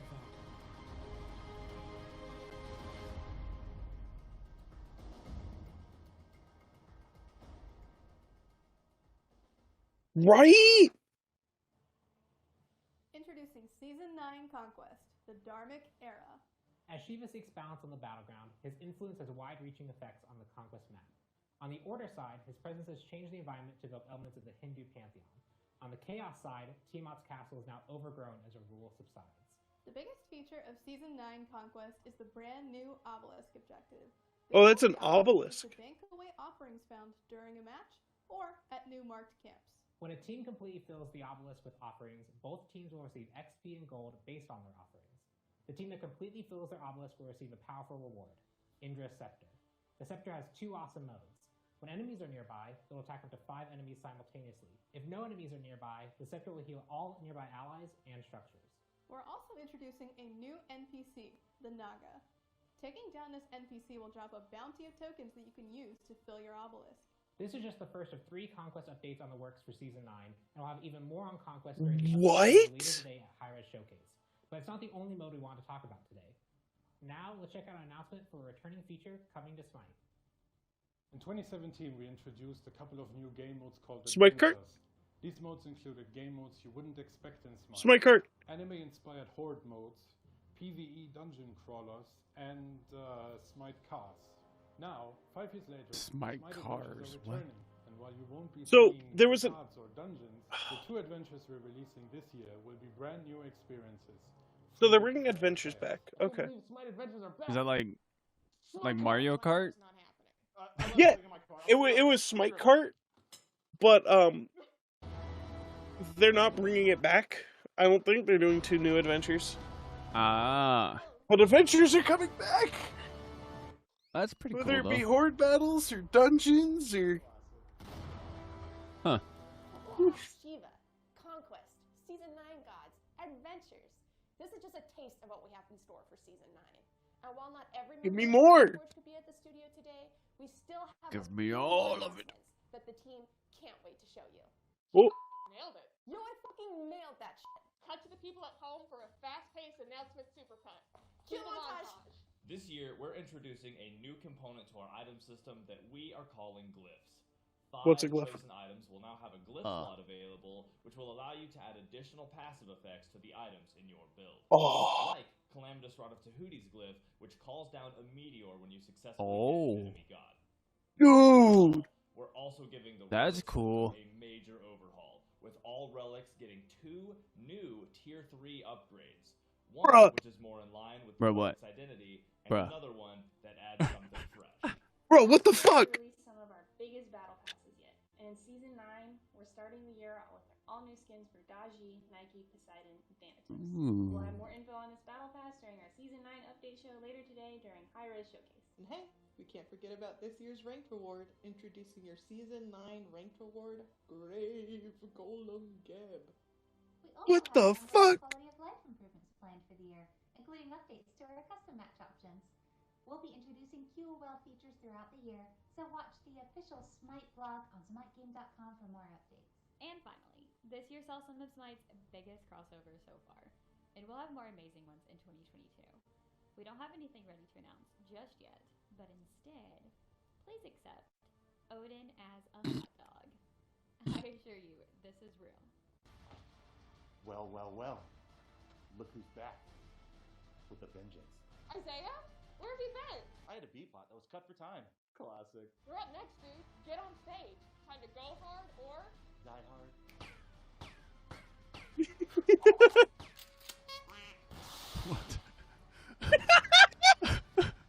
Lame as hell. Love it. Earlier in the show, we were able to show off our newest Conquest map, plus some of our plans for the return of Smite Adventures.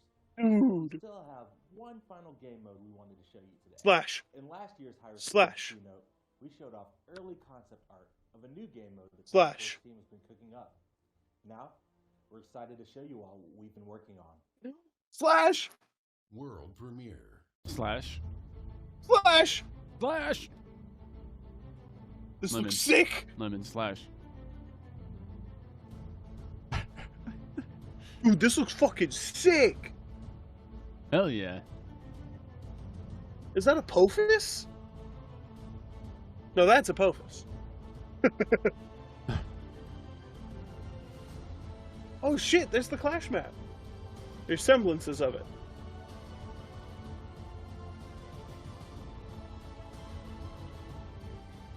Oh my god. I want to play this. This looks sick. Yo, Is that a crane? When's the next Smite 9, dude?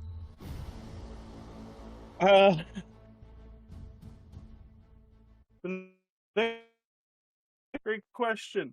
It should be the 11th. Smite game mode, please. Oh, that's way. We will have a Smite Night the day Slash comes out, though. Slash. Oh, This mode nice. incorporates our favorite Yep. elements of Siege, like a summonable NPC and the 5v5 teams of Clash on an all-new map inspired by the Maya and Egyptian pantheons.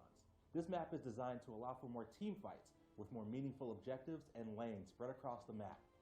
And the best part is, Every Smite player can queue up and play Slash for free when it launches with Smite Season 9 this January. We'll have Slash available to play on PC. Oh, it comes out on fucking release. And for our PS4 and Xbox players, we'll have it available later this weekend on console PTS.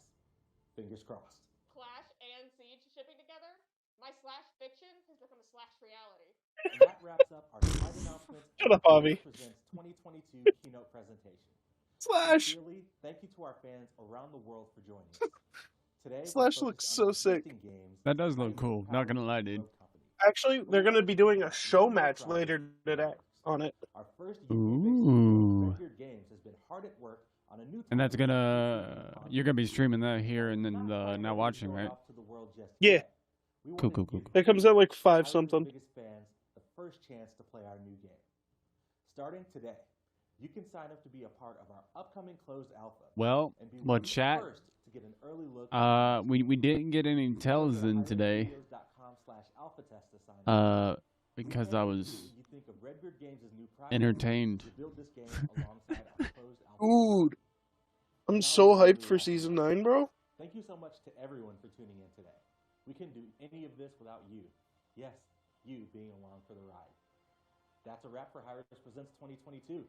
We'll see you next time. But it's cool because I think tomorrow is my only day off streaming. So yes, tomorrow will be off. The dojo will be closed all day tomorrow, but we'll be back Friday and Saturday, Sunday, so on and so forth. So we'll probably get some tells in Friday or Saturday. We'll see. We'll just see how the Smite Worlds is that going. Hinduman? So too ends another year of Smite. And though this tale that is Hinduman. It was truly a tale of the friends we made along the way. Dude, that's old. He got his cast off already. And another successful Smite year. And now on to 2022 with my good hand. That was filmed a while ago. Because his cast came off like 2 weeks ago.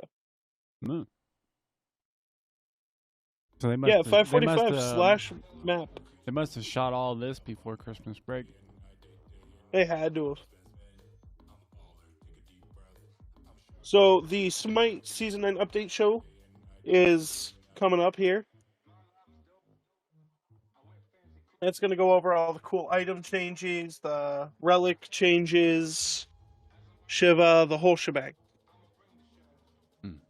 Even though they might actually not go over Shiva because we might not be receiving Shiva until 9.2, not 9.1. 9.2. Yo, what? Yo, why are you smoking out? Yeah, who let out the black smoke, dude? I don't know, but I'm gonna go check something real quick. I'll be right back. All right, dude.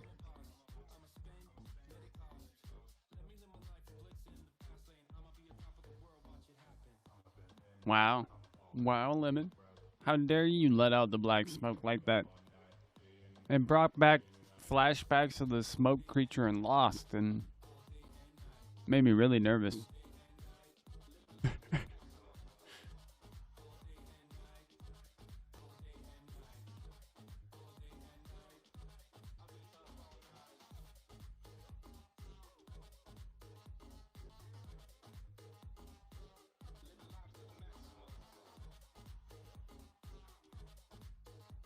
You know, I hope this music is copyright free.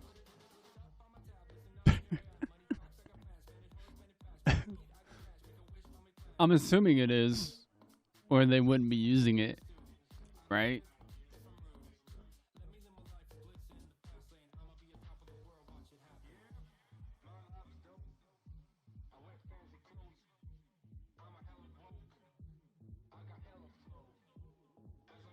Yeah, maybe. Maybe. Mary Berry.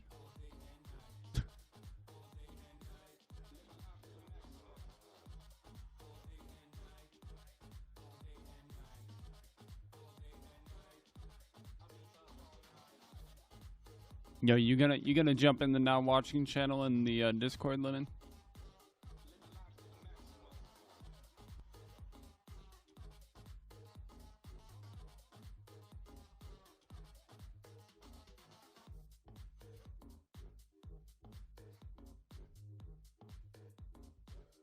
Oh, well. We'll be in here all day.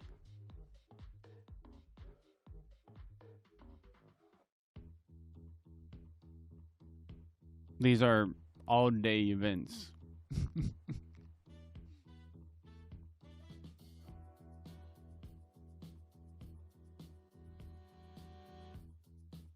What's up? I'm back. Oh, I was explaining to Lemon that these are all-day events. Oh yeah, no, straight up. I'm gonna be in here for the next 5 fucking days. Yeah. Well, so if I'm not on Monday, y'all know why. Not 24 hours, but like 12 to 16 hours. Yeah, no, because I'm gonna be in here from roundabouts like 10-ish until everything ends. Which will probably be around 7 or 8, maybe 9. Oh yeah, especially if Worlds goes on long like it did last year. The World Finals, bro, didn't end until like 9 and they started at like 3. Yeah, so yeah, in that case it would be a 13-hour day that we'd be in the Now Watching channel. We're gonna be fucking so busy. Oh, Shicks, you did miss the God teasers. Oh? Were they hints? We have a tease Arthurian God because they brought up Knights, Honor, and Round Table. All talking about the same god. Nice. Another Polynesian god, I think, got teased. New Chinese god, probably the Jade Emperor, got teased. Jade Emperor? The Jade Emperor is coming to Smite. Huh. That'll be interesting. Because they brought up a palace above the cerulean sky and a throne of jade.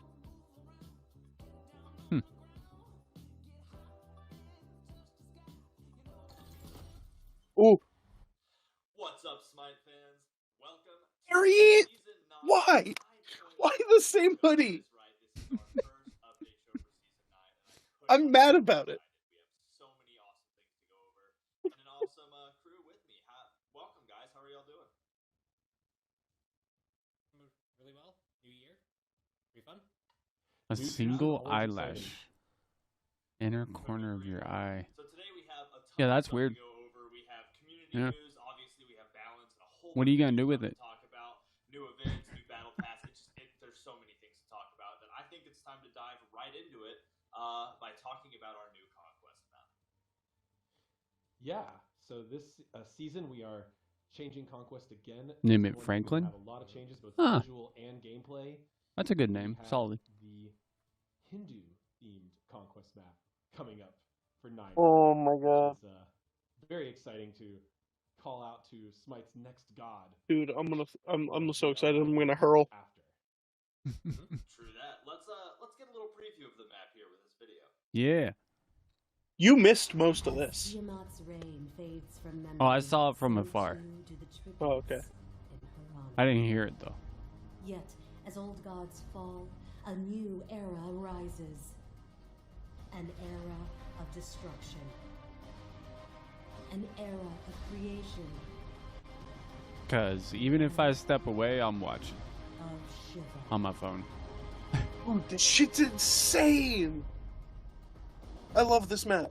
Yeah, that legit looks like a really cool The map. obelisks is going to be a cool mechanic for junglers. It looks so good. An era of Shiva. I know. So excited. So let's talk about it a little bit. There are a lot of things that kind of were showed off in that video, but AJ, how about you hop in by just talking about some of the new things that we saw there? What can people look forward to with this map?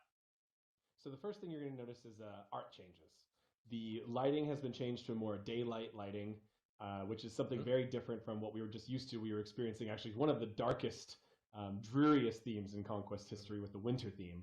Now we're going back to broad daylight. This is even very different than the I like a sunset lighting.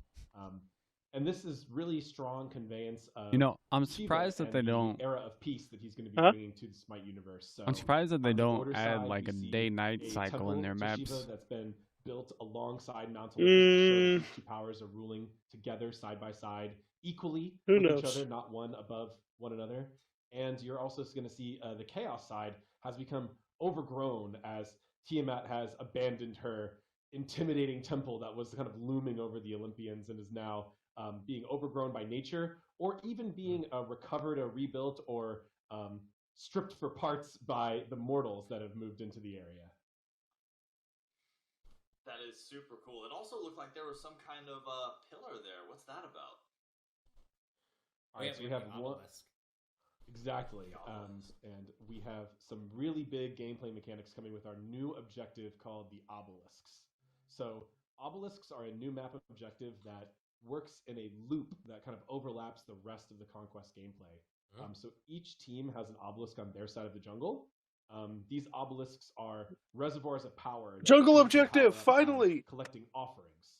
So what'll happen is that the obelisks will become active. It's about time. When that happens, yeah, a lot of things on the just map in time will too, change. because I'm going to mid. Indicators and things to let you know what is spawning and what is worth offerings. And players who go and slay the proper camps will be able to pick up these offerings. You won't have to carry them back to the obelisk. Just pick them up anywhere to score a point for your team. And at the end of the cycle, whichever team has completely filled their obelisk will get a bonus new jungle buff.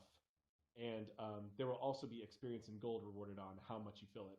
And Pawn is very excited about. There's also some very interesting reactions with jungle camps and the obelisks.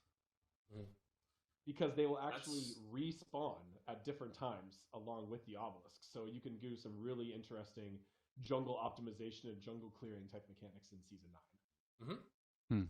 Yo, I'm hyped. That's super awesome. Super exciting, too. I'm really excited to see all of that in the map. I might actually have to try that. What are you most excited about for this new map? What, the jungle? I mean, for the new map, obviously the Yeah. style, but also the reward. I play mid now. Well, I will be. The scepter, I think that's the thing that's going to be really, really cool for people to play with. Awesome. Yeah, I'm excited to see that in game. So next up, we're going to be talking about some of the new features that we're bringing to the Battleground beyond just the new map changes. And the next new features are going to actually be an upgrade to our relic system that involves a bunch of awesome new relics. And I have some new team members here to talk with me about that. So let's get right into it. The new relic system is going to involve some really cool new branching trees for all of the relics. Tier 3s for pretty much everything that exists, and just so many changes. So let's get right into it. I now have Clumsy here with me and AJ. Clumsy, how are you? I'm doing well. Really excited to get into Season 9.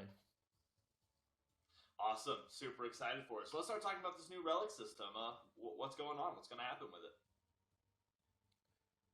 So you're still going to have the first relic at level 1. You're still going to have your second relic at level 12. But like you said, you're going to have a third relic now that's going to be an upgrade from your previous ones. You'll have your tier 1, which is still going to be free. You're going to have your tier 2, which is now going to be a reduced cost of 300 gold. And then your tier 3 options, which are going to be 800 gold. They are not going to be level restricted to be able to purchase and upgrade through them. You'll be able to upgrade from tier 1 to tier 3 just based on that cost. That's tier 3 relic upgrades.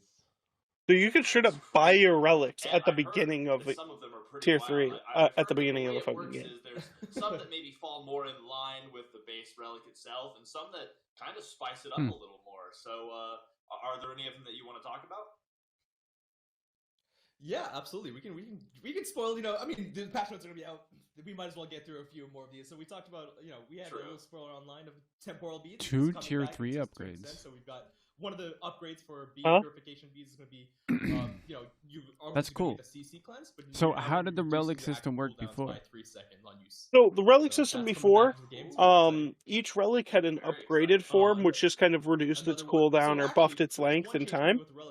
That was 500 gold apiece. Obviously, you got a free relic at level 1, or the start of the game, and then a second relic at level 12, and you could upgrade those to their upgraded forms at any other point. You'd be able to use the magic shell effect, and you'd also be gaining the 50% reduced damage from basic attacks, as well as allowing you and your allies to phase through. When I stream afterwards, I will be going over the patch notes on stream more in depth. Nice. We have, when like, you're doing that, changes like Phantom Shell. We have some relics probably a Monday or lot of Tuesday, balance depending changes, on a my lot of voice. adjustments, and then Okay. also just having If my two voice is well, I'll completely do it new Monday. openings If not, for I'll every do it relic Tuesday. in the game. It's quite a Alright, lot fair to enough. learn. There's a long list of them to go over, so we're not going to go over everyone in real specific detail here on the show, but we encourage you all to go read the patch notes, look at the specifics for Come on, Ajax. each relic. Nobody's start reading the planning, patch notes which but ones me. you're going to be building on which characters. Well, Oh yeah, definitely do that. All of that's listed in the patch notes that y'all can check out right now, and it's so much. I mean, there's I feel their the pain, amount dude. of items there. It's gonna be a Huh? you're gonna have I feel so their many pain on the gameplay patch styles notes, you can though. take on, so many ways to counter your enemies late game. They type them out and nobody reads them. It's so exciting. I'm super excited. I heard we get to go in the game for one too. Let's check it out. Yeah, we have one more teaser and we're gonna show that off. Ooh. Oh, Which is that? one are we looking at That's here? an Ankh. So we're gonna be looking at Drowned Ankh. So you can see something immediately different happen there. So obviously Ankh, you're still gonna be having the healing reduction effects, but you're also gonna be having this pool of miasma. So when a god is healed by these abilities, they're also gonna be dropping that miasma pool that deals a % health on a per tick basis. And everything that you see here is still a little bit of a temp state, so the numbers might be a little bit high, and we have some balance going on, and we're gonna be using PTS too. But yeah, that's the third variation that we're showing off today. So if you get hit by Drowned Ankh and then heal, you're actually going to be dropping damaging areas that are scattered within your own team's areas that you're going to have to watch out for and dodge if you get hit by that relic.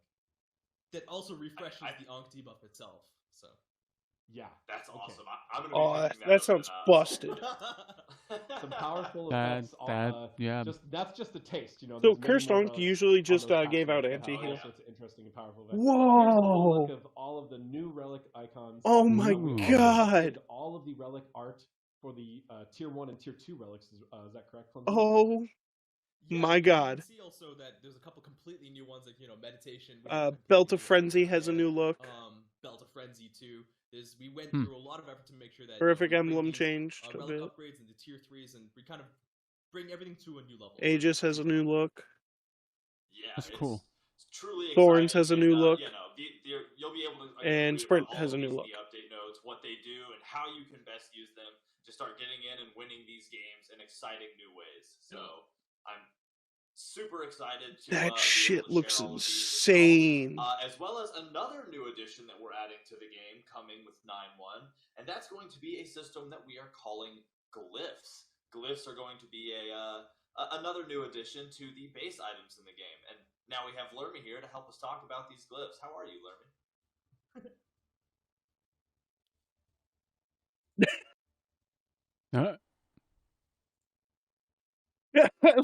He's just like, that was excellent and very quiet as well. No, but so while we're working on this, are you good? Lermy. Well, here, how about Clumsy? How about we go ahead and talk about these glyphs? So it's apparently a tier 4 for a regular certain regular items. How's that working? Mic Yeah, issues. that's exactly true. So Yeah. we have kind of like relic upgrades. We've got a branching tier Mic 4 issues alternatives haunt now for everyone. 5 specific items that we're going to be bringing forwards into the game. And so So the big 5 difference items are between getting a tier 4. Tier 4 items is that the glyphs will not be bringing increased stats to these items. It's really just going to be an additional passive effect. We're going to be seeing 2 different ways that we're going to be utilizing that in Season 9.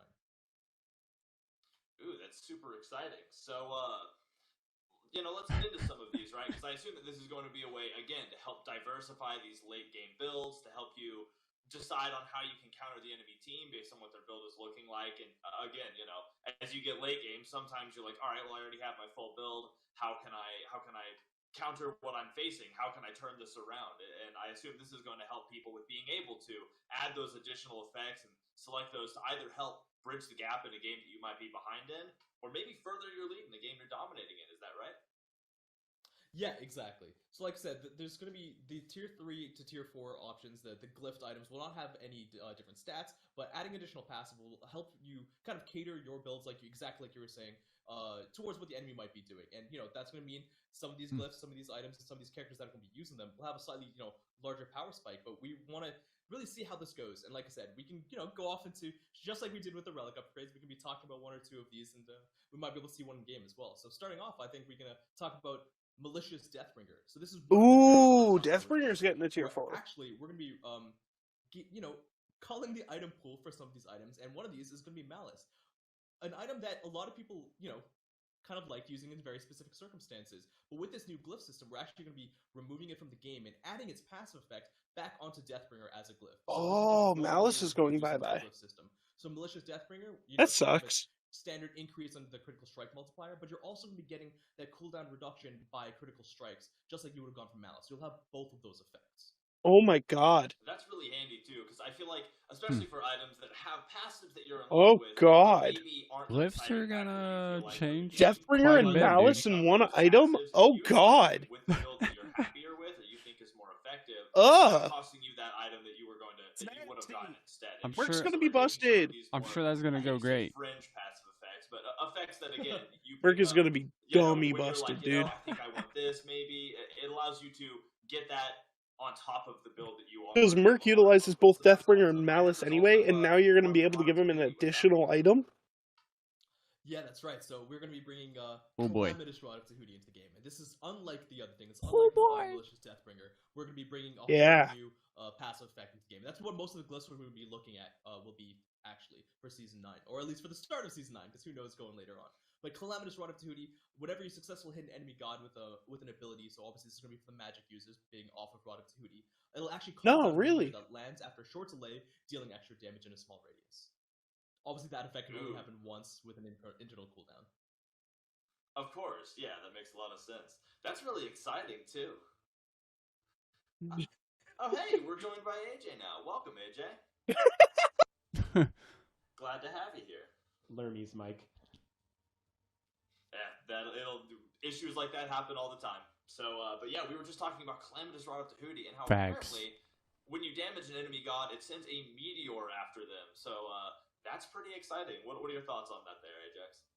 Yeah, it's a interesting way to do new damage type addition onto a on-hit of abilities, right? So this one has some bit of platforming and movement requirement to it. So you get hit with this, but then it's a delayed meteor, so you actually have some time to clear out of the area. Right, Clumsy? Yeah, you're gonna have to be a little bit fast, man. Also, the other thing is the enemies or your allies, if you're getting the meteor called down upon you, will have some time to react as well. Right. That's super exciting.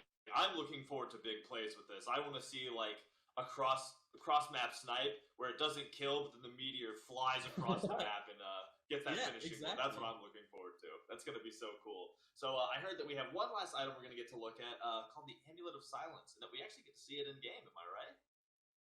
Yeah, I think so. Right. This one upgrades from Heartward Amulet. All right. So what do we got here? So, Amulet of Silence, going off of our Heartward Amulet, like AJ said, well, you'll gain a stack every time an enemy that's nearby uses an ability. And at 5 stacks, your next basic attack against an enemy god will actually silence them for 1.5 seconds. I created a dice tower on my desk. You're going to be gaining that benefit on You did? internal cooldown. Yeah, I stacked a D4. I stacked a D8 on a D6, and then a D10, and then the percentile die, and then a D12, and then a D20 with a D4 on top. You just gave me a really good idea, actually. If you can time that correctly, maybe shut down Here, their I'll send you a picture. couple seconds in the middle of a pivotal team fight. That's really exciting. Just ignore the mess behind it. This item is also going to be giving you that area of effect magical protection aura to your team at the same time. That'll be great for a tank who engages. You know, you're gonna dive right in. They're gonna throw abilities. You're gonna get this up, silence your target, and I mean, again, that could pivot an entire team fight if you use that correctly. That is super exciting, and just another item, another glyph, I guess, that I am just wildly excited to see in game. So there are a lot more, or there are more glyphs where that came from. But again, if we talked about everything, the show would be 7 hours long. You can see all of these in the update notes that are out available now. But now we're going to move on to item balance, and part of item balance is going to be some critical strike. That gives me an idea for a dice. Mr. Changes! A dice monster. Glad to have you. Glad to hear you too. So let's get into critical strike changes. Lermy, you're here. You're talking. What's going on with crit? Man, I might have to design a dice monster. That'd be Crit. interesting. We're changing the actual algorithm of how crits work itself. So instead of being fully random, now we're going to a sort of pseudo-random algorithm, which will allow us to have a little bit more consistency over when we crit and when we don't God. crit. And so to kind of accomplish that, the algorithm is Yay, changed working mic. internally, but also the actual crit damage multiplier is changed to make it just a little bit less good. Because overall, you will feel like the crit streaks happen a little bit, maybe less, but they're more consistent, right? So when you see them, you know exactly when it's going to happen, and when you're missing, you're not missing forever. Yep. When you flip a coin 6 times and you get 6 heads in a row, it feels wrong, right? Even though when you flip a coin 100 times, you might get 6 in a row. That could be perfectly common. But you kind of expect that, like, when you flip a coin, you get heads, tails, heads, tails. So this will make crit feel more intuitive. Less streaks. When you're very high, more consistent streaks, because you are very high in crit chance. It should better match onto kind of like human intuition. That's wild. I mean, I don't know what to say to that. You know, crit is one of those things where it can be hard to deal with. So being able to make it feel more intuitive is incredible, and I'm excited to see it. So from there, let's get into some patch stuff. We're starting off with some starters. We have Warrior's Axe getting a nerf to looks like the physical and magical power. What's going on there? Yeah, so with Warrior's Axe, it's obviously very, very good. People are picking it up a ton. We're just going to take some of the edge off that item, reduce some of its power some, make it so the other starters can compete with it. We've been kind of doing this with all these starters over the course of Season 8. We're going to probably continue doing that into Season 9. But yeah, because I got to fix them. On a whole bunch of items and other roles. Solo lanes have kind of narrowed down still on Warrior's Axe, so we're just tweaking that to try and find a better balance. Okay. Never a bad time to balance a starter. Awesome. Looks like the next one is Bluestone buff getting a gold decrease. What's going on? Why, Lermy? Yeah, kind of the same idea. So for solo lane, we saw a lot of Warrior's Axe, and thankfully the past changes to You alright, man? I've actually seen some play. Yeah, no, I was adjusting where I was my sitting position. Bluestone is kind of the one item that seems to be a little bit further away in play count, so we wanted to just Dude, make I've been sitting here for like 3 to 4 hours. Yo, stop releasing the black smoke, Lemon. And even mid occasionally. Lemon, what the fuck? Make sure that this is still solo lane oriented, but again, more accessible. Awesome. Sounds good. I'm sure we'll be seeing more of that. Next up, Seer of the Jungle has a buff. Looks like a buff of protection, amount of damage to jungle monsters. What's going on, Pon? Yo, Lemon. Yeah, so Seer of the Jungle has wins groceries. ability to see wards kind of attached to it. And that's one that we were kind of actually really afraid of. Also, I need water. We've seen now that Give me like the game 20 seconds. We're just going to make that compete better with all the other upgrade choices. So extra procs, more damage to jungle monsters, and 30 seconds to actually utilize that buff duration. It's going to be pretty impactful. Yeah, sounds like it. I'm sure that jungle roamers are going to enjoy that, getting their ward clear. So we also have looks like protection of the jungle buff is getting an upgrade to the physical power. What's going on there, Lermy? Yeah, so what we've been seeing a lot in the SPL is that people are picking up Eye of the Jungle, which it hasn't been like that for a while, so it's awesome to see a new jungle item take control. However, what isn't so great is seeing them sell Eye of the Jungle at the end of the game. So what we wanted to do is kind of give a little bit more power to both. Said 15 minutes. Because Seer, of course, yeah, that's about the time I gotta shut down the dojo as well. But I'll be in here and then now watching for pretty much the remainder of the day. Yeah, I mean, I'm going to be in here at least until after the dev showcase match. Right. I might even move over to that one place and take real more. So if anybody watching, you want to jump in the Discord, hang out with us even after I end the stream, you can do so by just typing !Discord. Yeah, never bad to hit lane with more pots. Like so. If the bot was working. Starting with Mystical Mail, getting kind of a nerf. Looks like a decreased damage aura. Thank God. Hold on. So this is gonna bring up the ninja info thing, but I need to do it so I can help troubleshoot this. We just don't want that to be as viable anymore as just like an item to freely clear the wave. So because of that, we're taking down that aura damage, so that little proc that you get every single time that Mystical Mail goes off. It's just getting the damage decreased a little bit because we want it to be a little bit less of a crutch when it comes to your lane clear, and we want it to be a little more give and take. If you want that extra damage, you're going to have to give up a little more for that now. Well, I mean, I'm happy to see it. I'm kind of tired of getting run down and having Mystical Mail get that final tick. I'm like, oh, I made it away, and then just right out from under me. So next up, it looks like Pridwin also getting a nerf to the shielding. Looks like the percentage is going down a little bit. So why is that happening, Pon? Yeah, Pridwin is just very effective. It gives you a lot of procs, gives you that cooldown reduction, gives you powerful trigger effect on your ultimate usage, and that potency has seen it be commonly used. But you're going to take the edge off that shield, make it so that when players engage against you, you have a little bit more risk of dying. It's less protections. Fair enough. Awesome, awesome. Next up is Bulwark of Hope getting a little bit of a nerf.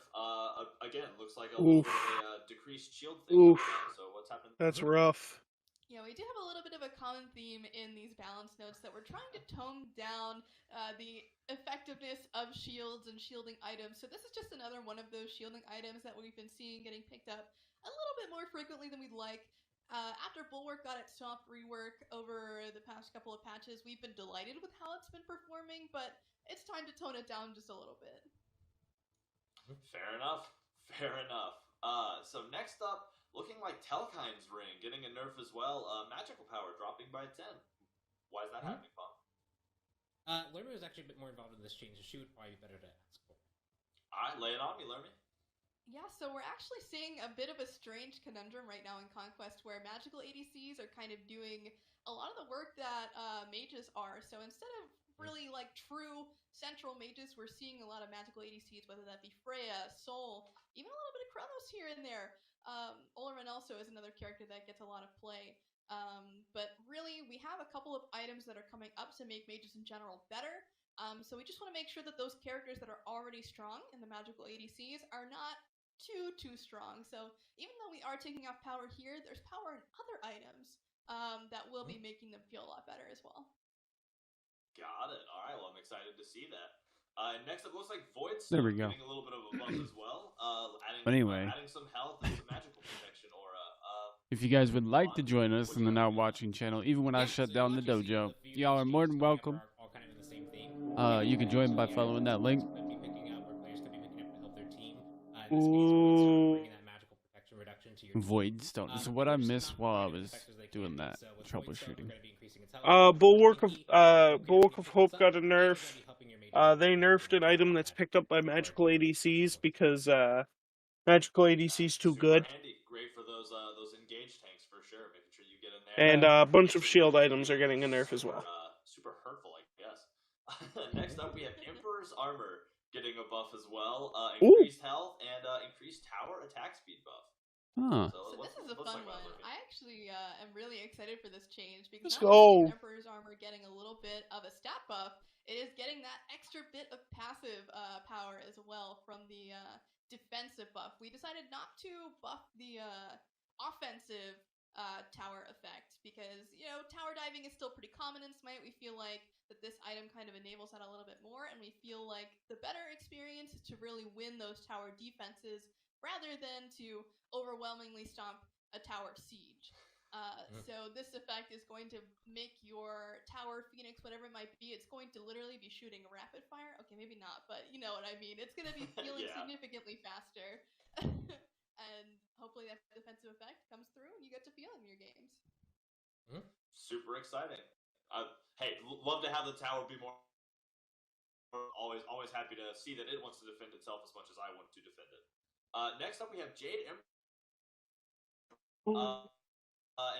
it looks like we're getting some increased health and a little bit of increased physical power aura debuff. What's going on there? Yep, same as the other two. It's kind of this aura utility item you can pick up to help your team. What's up? It wasn't quite as effective. It's getting that extra health to help you feel like a tank when you pick it up. And the extra something happened. Yeah, it fixed itself. Trying to defend okay. your mages from like a backline. Was it on my end?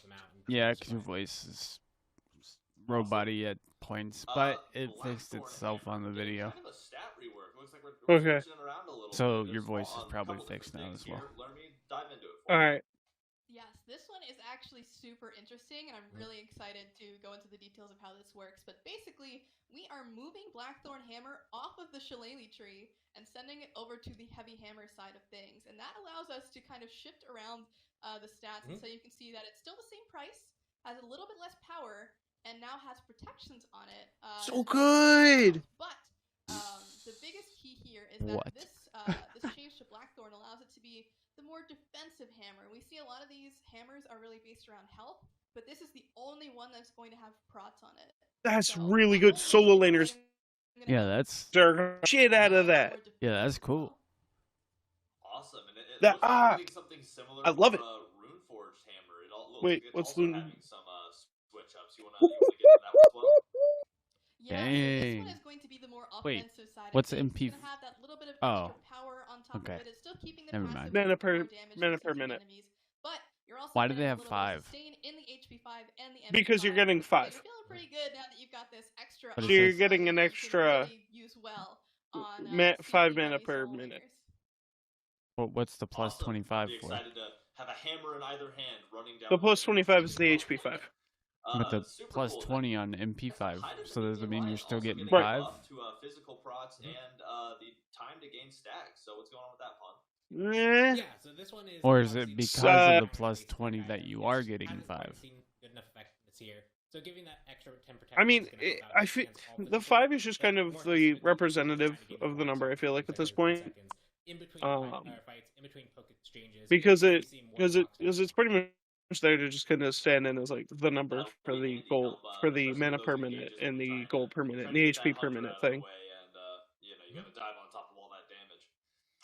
Next up, we have Berserker's Shield getting a buff as well. Physical protections are going up by 10. What's happening there, Lemmy?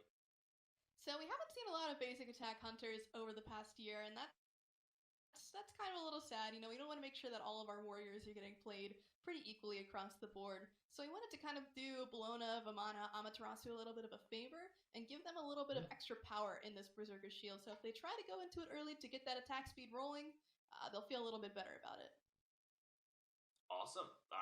I love solo laners, so I'm all about it. Next up, Staff of Mirrodin getting a buff as well. Magical power going up, and duration of the passive as well. And when is all of this coming? And you'll see this with a similar theme for all the upcoming. This comes January. Underutilized or underperforming and really I think it's the 25th specifically. Yeah. That's what they said about the map at least. We're going to extend the duration of the passive. They have more. Yeah, but I think that's also the 9.1 patch day. Okay. That's handy. And like you said, Because they're not just going to drop the slash map without dropping the rest of the patch. I don't think that's how that works. Well, yeah, I mean there wouldn't be any. There wouldn't be a reason to make 2 separate patches. I don't think. Yeah, so I think it's all coming 9.1, and then we'll get Shiva 9.2. We're kind of swapping it where we're removing a little bit of the protections, putting a little bit more of the power on it. And this is really going to be helpful to the mages in mid that want to build a little bit more tanky, whether that be your Zhangquis, your Hadeses, any of those kind of characters that want to kind of get in the thick of things and fight right there. This is going to be really helpful for them because they're not giving up as much power to go into this defensive item. I like this. Awesome. Love those tanky mid laners, so definitely a Hades fan. Warlock Staff also getting a buff. Looks like magical power is also going up. Kind of the same thing, right, Quan?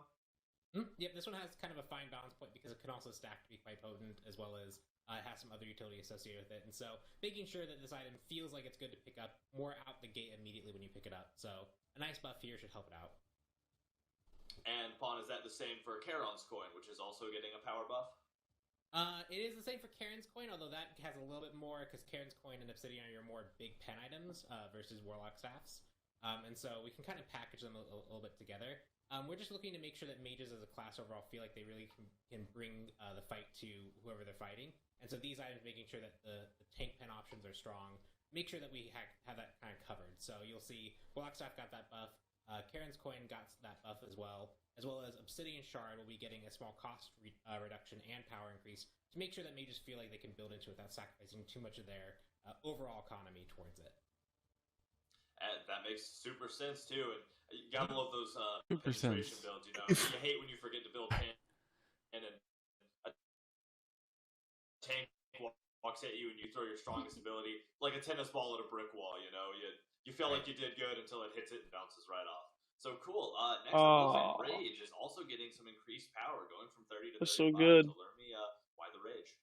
Yes, so this next set of buffs is going to be more catered towards hunters and general crit characters overall, and mostly this has to do with the adjustment to crit, and also the crit scaling itself from 2 to 1.75. So we're just kind of giving crit items a little bit of help. mostly because, again, that bonus damage that you're getting is going down, so you're going to be getting a little bit of that back in this 5 power buff to Rage. Sounds good. Nothing. I mean, it's Rage. It's a good item. Little more Rage damage makes sense. Failnut getting a cost decrease as well, going down a pretty penny or two. Why are we doing that, Pop? Everything's going. Oh my It's god. that has crit as a component towards it. Since crit's getting adjusted to the Bro. making sure that these items still feel like they pack the power that they need to. Cost reduction here makes a lot of sense. Yeah, to make it more cost efficient. All about it. And Lermy, Deathbringer, looks like it's having a couple changes too. Some buffs, increased power, increased crit strike chance, and some cost drop. Yeah, so this is actually a super exciting change overall, mostly because Deathbringer is one of those glyphed items, so you could upgrade this into Malicious or Poisoned, or Envenom, sorry, Deathbringer. And so those two Oh, wait. Does that mean you're gonna crit on the poison? Buff. So we're going to be increasing the power on it, again, to kind of compensate for that. I'm cheating. More crit chance to kind of improve how that early crit, I guess. I need to read that Deathbringer. Because in the earlier games, when you have less crit, you may be feeling like you're critting less, but really it's just that consistency coming through. So we really want to smooth out that curve as much as possible. So by giving you a higher chance, it will basically feel the same. Got it. That's what balance is all about, making things better, but not like, oh my gosh, it's so different. So Shadow Steel Shuriken next, getting some changes. Looks like the attack speed is going up a little bit, and the duration of the healing reduction debuff also going up a little bit. So what's that about? Yep, so that extra 5% attack speed is going to help kind of offset the DPS change that the side is receiving from the crit changes, but also we want to make sure that its utility feels stand out. So increasing that duration from 6 seconds to 10 seconds, make sure that when you do apply the anti-heal to someone, it's going to really stick.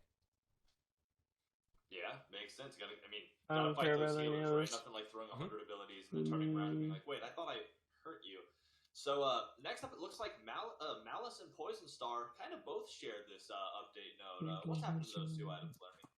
Oh! And Malicious Deathbringer and Envenom Deathbringer do exist, and so those two glyphs are actually taking both Poison Star and Malice. So that's disgusting. items from the game, they will no longer exist in their current state, and instead The exist in glyphed items. So make sure you're checking those out. The Envenomed Deathbringer. True, definitely make sure to check those patch notes. It's gonna have all of this. Because it says critical hits on enemy gods afflict them with poison for 2 seconds. This poison slows them by 10% and reduces their damage output by 15%. Yeah, see, that's a little nutty. I feel like that might be a little broken. Having a really good stat Yeah, but that's why it's a glyph, bro. You're not getting that till late game. So we're gonna make it a bit True, but as soon as you get that, well, that's the thing. Glyphs are either to help you dominate further, right? Or help you catch back up if you're losing. That can definitely do that. I think a lot of them will be able to. I'm not reading any of them yet. Outside of that one. Like, I'm genuinely trying to avoid reading things. Right. Because I want my genuine reactions. Right. The overall damage of it has been lowered. Yeah, that's obviously whatever genuine reactions aren't given here. So I wanted to make sure that you still felt like you had good options to choose for whichever crit item you wanted to go. So that's why we decided to cut the penetration, put on some crit, give you another option in terms of that crit tree, because there are a ton of pen options already. We wanted to make sure that both sides felt equally valued. Can we stop making things broken? That item now representing a line of stats that is relatively unique, So if you want all of those different stats, you kind of have a new item you can turn to. That's really awesome. Next up, Silver Branch getting kind of a shift. The cost is going up, but the physical pen is also going up. So what's the move there, Lermy? So this is kind of to compensate for the changes happening to Atalantis. Atalantis is losing pen, Silver Branch is gaining pen. The difference being that Atalantis is kind of a fit-all item. You can really build Atalantis on most characters, but Silver Branch really is not super effective unless you're one of those characters that have the super high attack speed steroids or just have something in your kit that will give you a lot of attack speed. So this is kind of catering to those characters that haven't seen a whole lot of plays, like your Roms and your Chernobyls, and characters of that nature. So they'll have this little bit of extra help with that 20% penetration now, and it'll be a little bit easier to just just kind of fit into your builds. You know, despite the cost going up, it is really worth it for that extra 10% pen. Yeah, that's a huge bump. Awesome. Next up, Devourer's Gauntlet getting a buff. Looks like the stack count is going down to 50, and Wow. there's some more power per stack. Is there anything they're not So, changing? what's going on there, Pop? Yeah, so historically we've kind of seen Devo's Gauntlet kind of come in and out of Devos! the meta without much adjustment.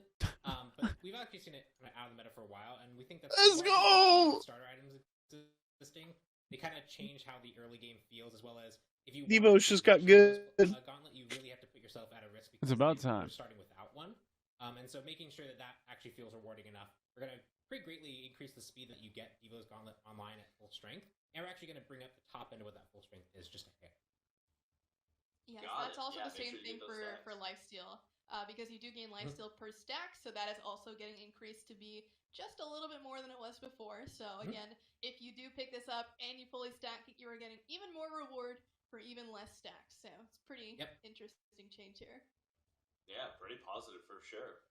Another buff coming down the line. Looks like Toxic Blade also getting a buff. Again, with the stacks and max healing reduction the item can provide. So, what's going Dude, on there? they're like fucking everything over. We're just allowing Toxic Yeah. stack one more time, which does I think we're gonna enter a crit meta come season 9. reduction from this item from 40 to 60. So if you hit those consecutive autos with this item, Crit With and the attack speed Deathbringer. and you're feeling even Oh, definitely. are So are Medusa's gonna be good. Yeah. Chiron's gonna be good. Something that I'll never be able to see. 60%. Any hunter that builds crit is gonna be busted. Lament also getting Yeah. a shift. Increased cost a little bit, but it now has pen. What's going on, Paul?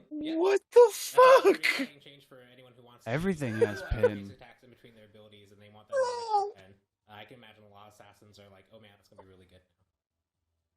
Yeah, personally, I love playing the characters with the auto attack cancel. So now that this is like actually a viable item, Heimdall's gonna be really good. good against squishies.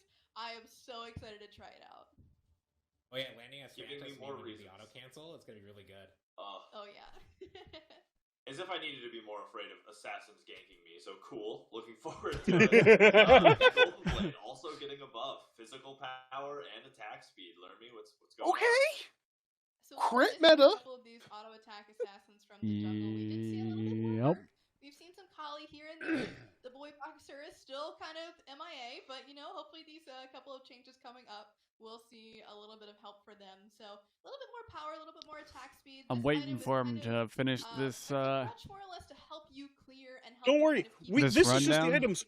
We haven't even hit the gods. Oh my god. Yeah, see, I won't be able to stream that, guys, unfortunately. if they get there. There's But- 100 some odd gods in the game. As soon as they get done with the weapons, we're gonna shut down the dojo. Appreciate y'all stopping by. Thank you for the lurks. Thank you for the chat. Bro, we're only on G. And if you guys want to keep watching, hang out with us. You can either voice chat or text chat. Either way. We'll be chilling, watching the rest of this. We stop!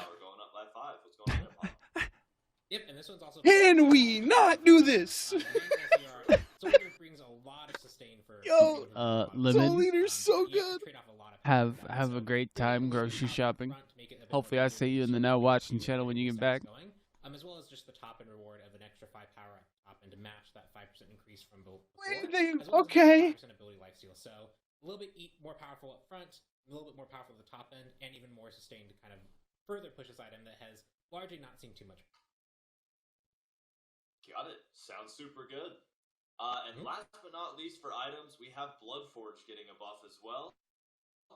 Looks like the cost is going. But yo, that being said, I'll catch you guys Friday. This item has always been that for the first finishing this game here I think yeah, we'll be doing some commentating Friday, Saturday, and Sunday.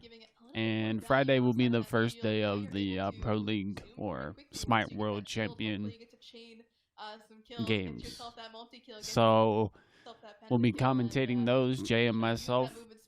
And then any time in between that we have, if I have enough free time in between or whatever, if there's downtime for whatever reason, we'll be jumping into Tales of Hi-Rez. So hope to see you guys there, and And have a great day. Thank you again. I appreciate every single one of you guys. And Everything we peace. just talked about, for anything that you missed,